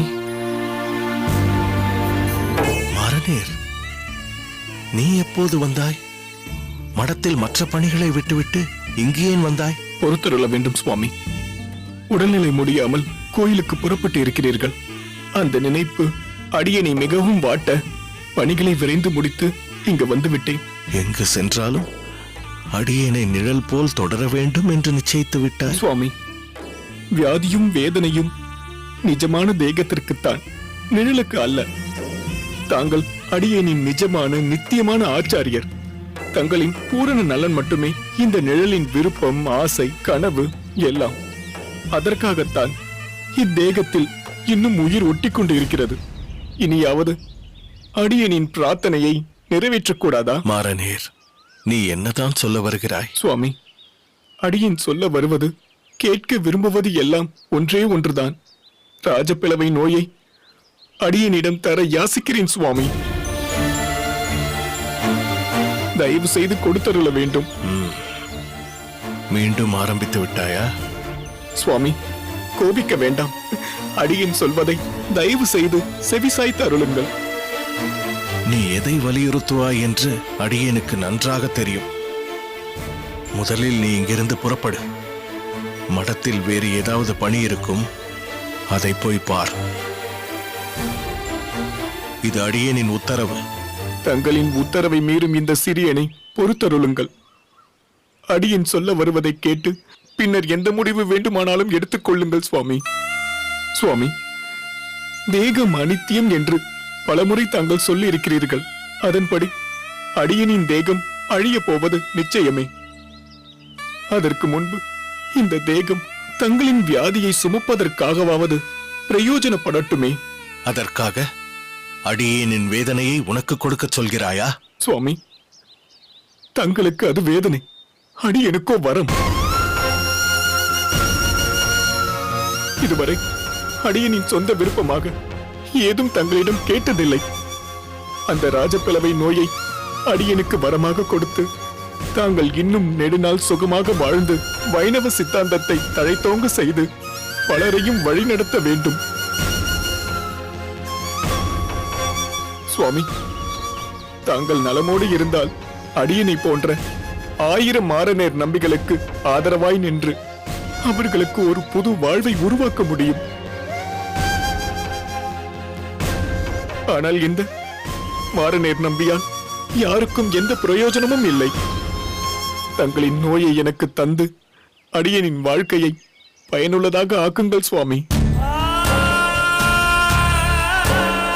தயவு கூர்ந்து தங்களின் வியாதிக்கு இத்தேகத்தை வாசஸ்தலமாக்கி அடியனின் ஜென்மத்தை அர்த்தமுள்ளதாக்குங்கள் சுவாமி. இதை தாங்கள் மறுக்கும் பட்சத்தில் அந்த கவலையிலேயே அடியன் பிராணனை விட்டு விடுவேன் சுவாமி, விட்டு விடுவேன். மாறனேர், அப்படிப்பட்ட வார்த்தைகளை சொல்லாதே. அப்படி என்றால் தயவு கூர்ந்து அடியனின் பிரார்த்தனையை நிறைவேற்றி தாருங்கள். தங்களின் நோயை பிரசாதமாக கொடுத்தருளுங்கள். இதுவரை அடியேன் தங்களுக்கு செய்து வந்த பணிவிடைகள் எல்லாம் ஆத்மார்த்தம் என்று தாங்கள் கருதினால், மாறுநேர் நம்பியை தங்களுடைய விசுவாசம் உள்ள சீடன் என்று தாங்கள் கருதினால், உடனே அடியனின் கோரிக்கைகளை நிறைவேற்றுங்கள் சுவாமி, நிறைவேற்றுங்கள்.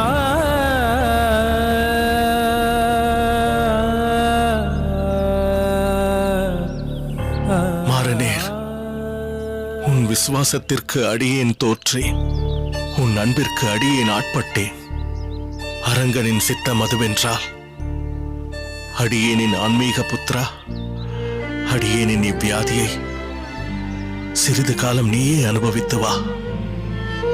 ஹே அரங்கா, அடியேனின் பிரிய சிஷ்யனுக்கு இப்படி ஒரு ஆசீர்வாதத்தை தரும்படி செய்து விட்டாயே, இது என்ன மாயம் மணவாளா? மாறனேர், உன் விருப்பப்படியே நடக்கட்டும். அந்த அரங்கன் மேல் பாரத்தை இட்டு இவ்வியாதியை உனக்கு அளித்தேன். நன்றி சுவாமி, மிக்க நன்றி சுவாமி.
என்ன பெரிய நம்பி, என்ன பார்க்கிறாய் வைத்த கண் வாங்காமல்?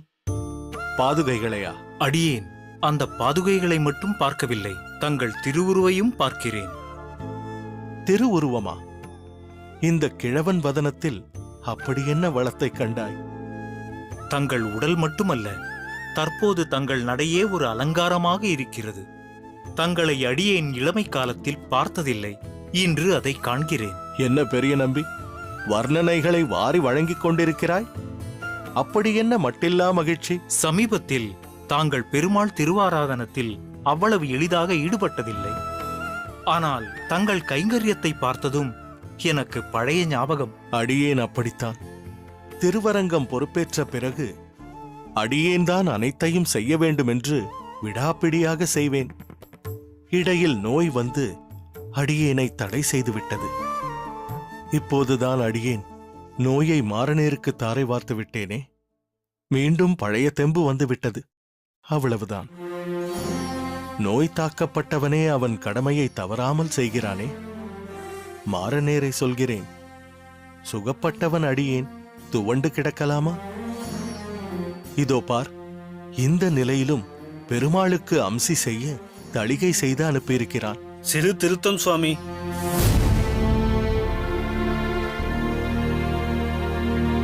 அடியேன் தாசன், தளிகையை மாறநேர் நம்பி பண்ணவில்லை, அடியேன்தான் பண்ணி பெரிய நம்பிகளிடம் அனுப்பி வைத்தேன். அப்படியா?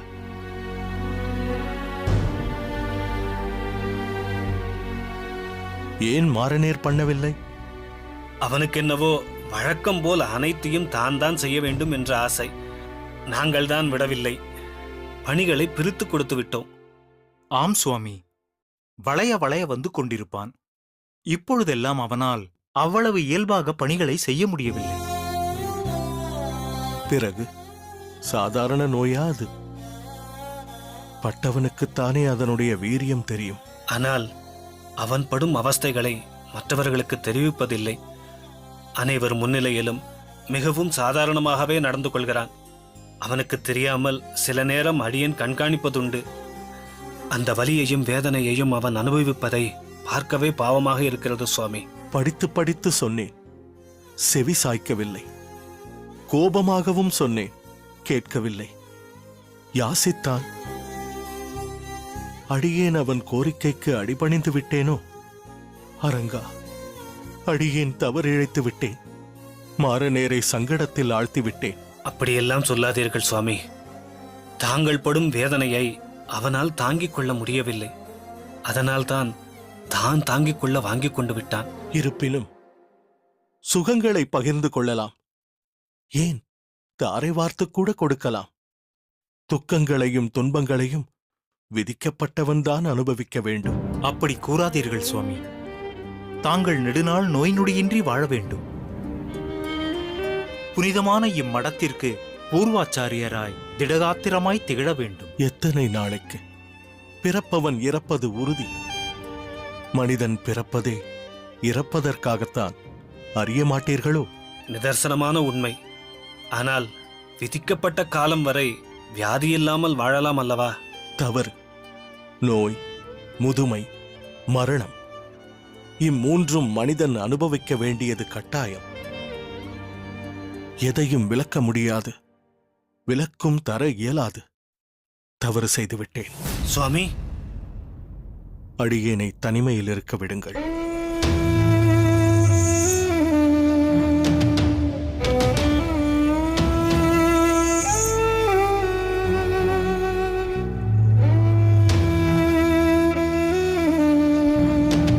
நம்மை வருத்திக் கொண்டு பிறருக்கு எதையும் தாரை வார்ப்பதுதான் தர்மம். பிறரை வருத்தி நோயை தாரை வார்ப்பது அதர்மம். ரங்கா,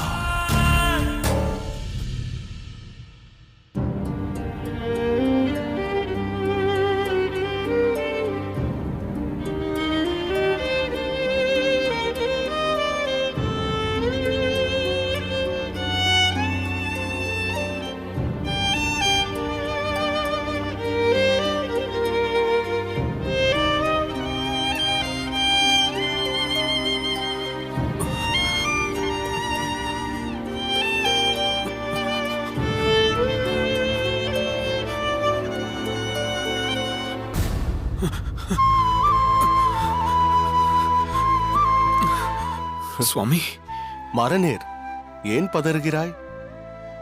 உட்காரு, உட்காரு மாரநேர்.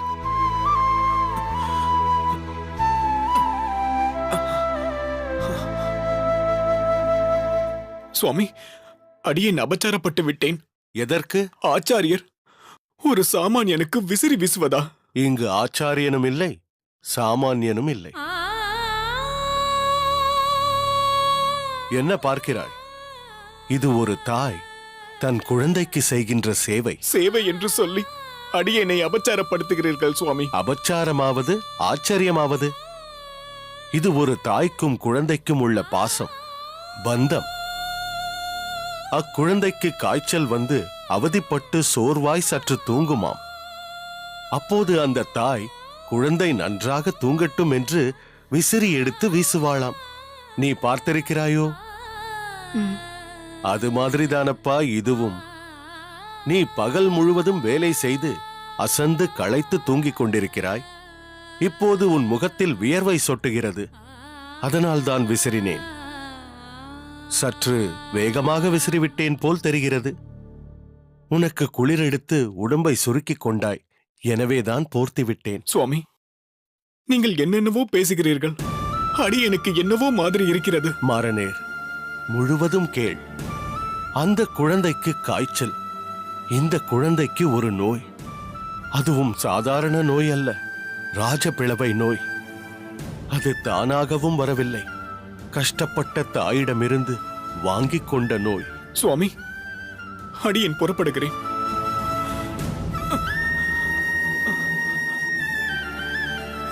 இரு மாரநேர்.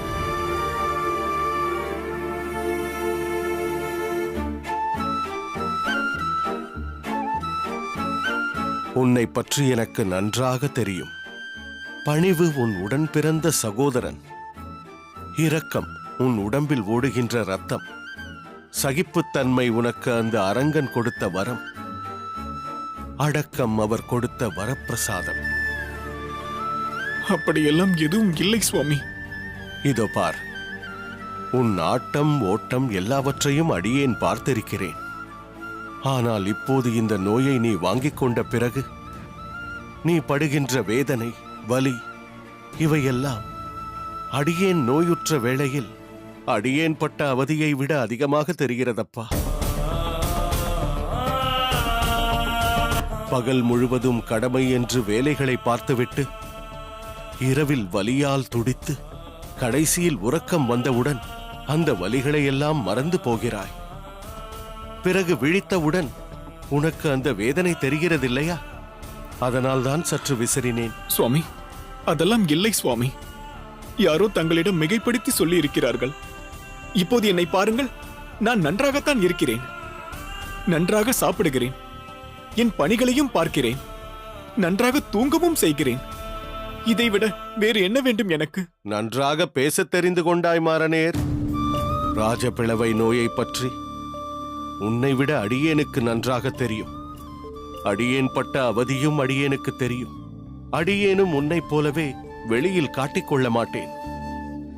ஏனென்றால் அடியேனை நினைத்து மற்றவர்கள் வேதனைப்படுவார்கள் அல்லவா? அதனால்தான் சுவாமி அந்த நோயை நான் வாங்கிக் கொண்டேன். தாங்கள் முன்பு போலவே இருக்க வேண்டும், உபன்யாசம் செய்ய வேண்டும், நிறைய சத்விஷயங்களை சொல்ல வேண்டும், நாங்கள் அதை கேட்க வேண்டும். அப்படி இருக்க ஒரு அசத் விஷயத்தை அடியேனே செய்யலாமா? ஒரு ஆச்சாரியன் தன் சிஷ்யர்களுக்கு நற்கதியை தான் கொடுக்க வேண்டும். ஆனால் அடியேனோ உனக்கு நோயை கொடுத்திருக்கிறேன். இது மிகப்பெரிய துர்க்கதி. இந்த பீடம் இருக்கின்றதே, பெரிய பெரிய சத்புருஷர்கள் ஆட்சி பண்ணிய பீடம். அதற்கு அடியேனால் ஒரு அவப்பெயர் வரலாமா? அப்படி சொல்லாதீர்கள் சுவாமி, நீங்கள் உத்தமர். நீ ஒருவன் சொன்னால் மட்டும் போதுமா? இந்த உலகம் சொல்ல வேண்டாமா? அதற்கு அடியேன் என்ன செய்ய வேண்டும் சுவாமி? அடியேனின் நோயை அடியேனிடமே திருப்பித் தர வேண்டும். சுவாமி? ஆமாம். இதை அடியேன் உன்னிடம் கொடுக்கும் போதே சிறிது காலம் வைத்துக்கொள் என்று சொல்லித்தானே கொடுத்தேன். சுவாமி?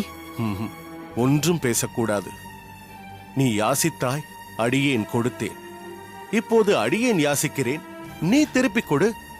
சுவாமி, யாசகம் என்று சொல்லாதீர்கள்.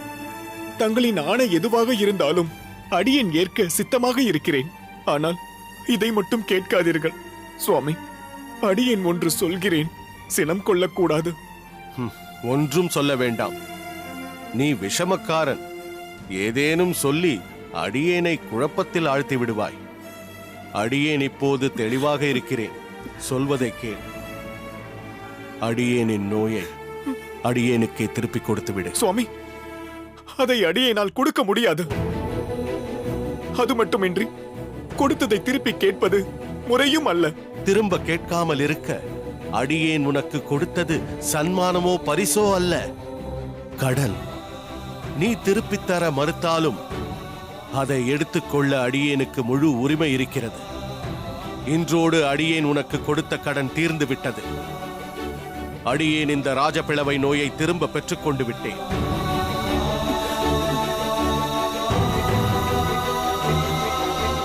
சுவாமி, சுவாமி,